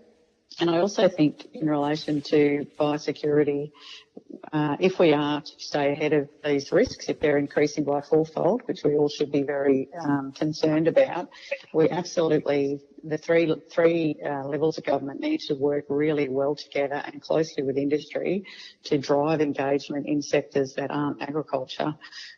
Because often biosecurity is sort of seen as, an issue, a risk for agriculture and also a responsibility of agriculture. But somehow we need to engage a whole of community, whole of industry response to all businesses understanding that biosecurity actually is a risk to their business, and there's things that they can do to protect their own business, which collectively then will point to stronger biosecurity protections for the whole of Queensland and Australia. But if we can't, get that collective engagement, I think it's really going to be tough for us to keep ahead of the risks if we're, relying on the old ways of doing things. Great. Thank you very much for that. Thank you. Thanks, Ms. Penfold. Just a couple of last questions. So in your view, to what extent do labour shortages affect both farming businesses and local councils? What are you seeing? So thank you for the question. Jo Shepherd answering again. So as I think Aaron referred to before, we are still in the grips of a quite severe workforce shortage. Directly impacting agriculture, but also I would say most businesses across Australia and certainly businesses in regional communities who have an added challenge because of their geographical isolation. So for agriculture, particularly in some sectors, I think it's important to understand that there are nuances and differences in the ag sector depending on what your enterprise looks like. So for an industry like horticulture, heavily reliant on a casualised workforce, previously heavily reliant on international workers and, visa arrangements working well, the backpacker scheme, etc. They are really, really under a lot of pressure in the current environment. So we've seen a lot of some federal IR reforms, which is seeing a move away from casualised workforces. We've seen changes to visa schemes and changes to, working holiday makers, which are all really negatively impacting on an industry like horticulture, making it really difficult for them to, be able to attract and retain the workforce that they need, which is seasonal. So agriculture certainly is feeling the pressure of the workforce shortage. and regional communities definitely are as well. And I think, you know, getting back to the attraction and retention piece, so for an ag business that's operating in a region, you know, if you're, you know, successfully being able to recruit and attract, you know, someone to fill a role in your organisation, but they may have a spouse who's also looking for work, and they may have children who are also in need of childcare. If the local community can't respond to, you know, the spouse's workforce needs and also the childcare for the children, it makes it really incredibly difficult for that farming enterprise to retain that worker. So I think even though the workforce challenge is Australia-wide, businesses in regional communities definitely have the added challenge of the geographical factor. So I think when we think about workforce solutions and particularly visa programs, etc., again, one size will not fit all. We have to actually think strategically about, okay, how can we attract, you know, some of that workforce that we're accessing to actually be motivated and want to go and work in the regions or in agriculture, particularly with overseas workers. You know, or holiday makers, they will potentially have heard of Sydney, they may have heard of Cairns, they may have heard of the Gold Coast, but they certainly, you know, haven't heard of Quilpie or Emerald or Mareeba. So, you know, it's simply not aware of the workforce opportunities that are available in those regions and the great enhancement of their experience, you know, actually working in that part of Australia could make for them. So I think we need to be really aware of that. I think also technology has a critical role to play now. Years ago, we were, you know, sometimes fearful of technology and automation taking people out of jobs, whereas I feel most businesses you talk to now are, because they're unable to find people to take jobs, they're really embracing technology where it can help them, you know, remain globally competitive and be able to get their operations done. So I think we need to be more targeted in terms of how we are adopting technology. I think, you know, this could be a federal, state, local government and industry partnership approach, but I think we need to look at sectors and look at those jobs that are you know, really able to be automated or able to be supported by technology, and we need to accelerate that because there's a whole range of jobs across the supply chain that actually can't be automated and need people to do them. And I'm thinking about things like childcare and aged care. We need to free up the people that we have for those jobs that can't be automated. So I think if we took a strategic approach to targeting the roles that really are, you know, right for the picking in terms of automation and make that happen accelerated, that will then free up people to take on the jobs where we need people for, because I think there's an awareness, and I certainly believe that we just actually don't have enough people. So I think that's definitely an approach that we could take. Aaron, I don't know if you have anything to add. Yeah, Aaron Kiley here. Just to add into that, just to touch on bringing one of the key issues with agriculture is that medium to high level management. We used to be able to talk about our backpackers or overseas workers. It's the people to bring into rural Australia to be able to manage these people as properties are growing larger. Yeah, the medium to high level management is one key issue there, and you touched on it as well, Joe. Technology is a key to adapting to this, and it's just, you know, we're just taking away from long-term employee, but it is bringing or giving opportunity to other roles in technology, which is not all hands-on skill on farm. Okay, great. I'm just curious, so obviously you're very familiar with the PALM scheme, the Pacific Australian Labour Market Scheme, which is a scheme that since coming to government we've obviously expanded. And I know in my area, obviously in terms of agriculture, it's supporting you know, vital farmers and farming businesses, but it's also supporting and working in aged care. We've extended it. Have you come across that scheme in use in Queensland? Hi, Jo Shepherd again. Yes, we're familiar with the PALM scheme, and some parts of agriculture are utilising the PALM scheme. which is great. And no scheme is perfect, and the PALM scheme, isn't perfect, but it is providing some solutions. What I would say as positive feedback and constructive feedback is that to really have an impact, the PALM scheme tends to be too narrow. In some instances, not flexible enough to meet the needs of many agricultural businesses, and doesn't cater fully to the wide range of skills which Aaron just referred to that agriculture is actually needing. So I think, yes, the PALM scheme, but the PALM scheme alone is not enough. I think we need to throw our net a lot broader, and we need to think about other partnerships, other countries, and we also need to think about the very wide range of skills that we need in agriculture. Yes, we have shortages in on-farm workers in terms of, production and picking and harvest and whatnot, but we have a plethora of skills that we have a shortage for. So we can't just rely on the PALM scheme. We need to, cast our net a lot wider. Think about the wide range of skills, and also think about, again, one size won't fit all. We need to think about the needs of the different parts of businesses in agriculture and also in rural communities, and make sure that we've got schemes that are catering to those specific needs.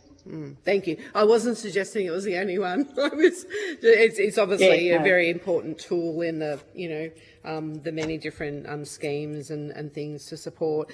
Just one last question to wrap up. So, what are your 2 or 3 key recommendations to the federal government on what could be done to improve the fiscal sustainability of local governments in Australia? Thank you, Jo Shepherd again. So the absolute number one action that I would recommend is that the federal government increase untied federal government funding to at least 1% of Commonwealth tax revenue. I know, councils and industry have been calling on that for some time, and that remains the key priority.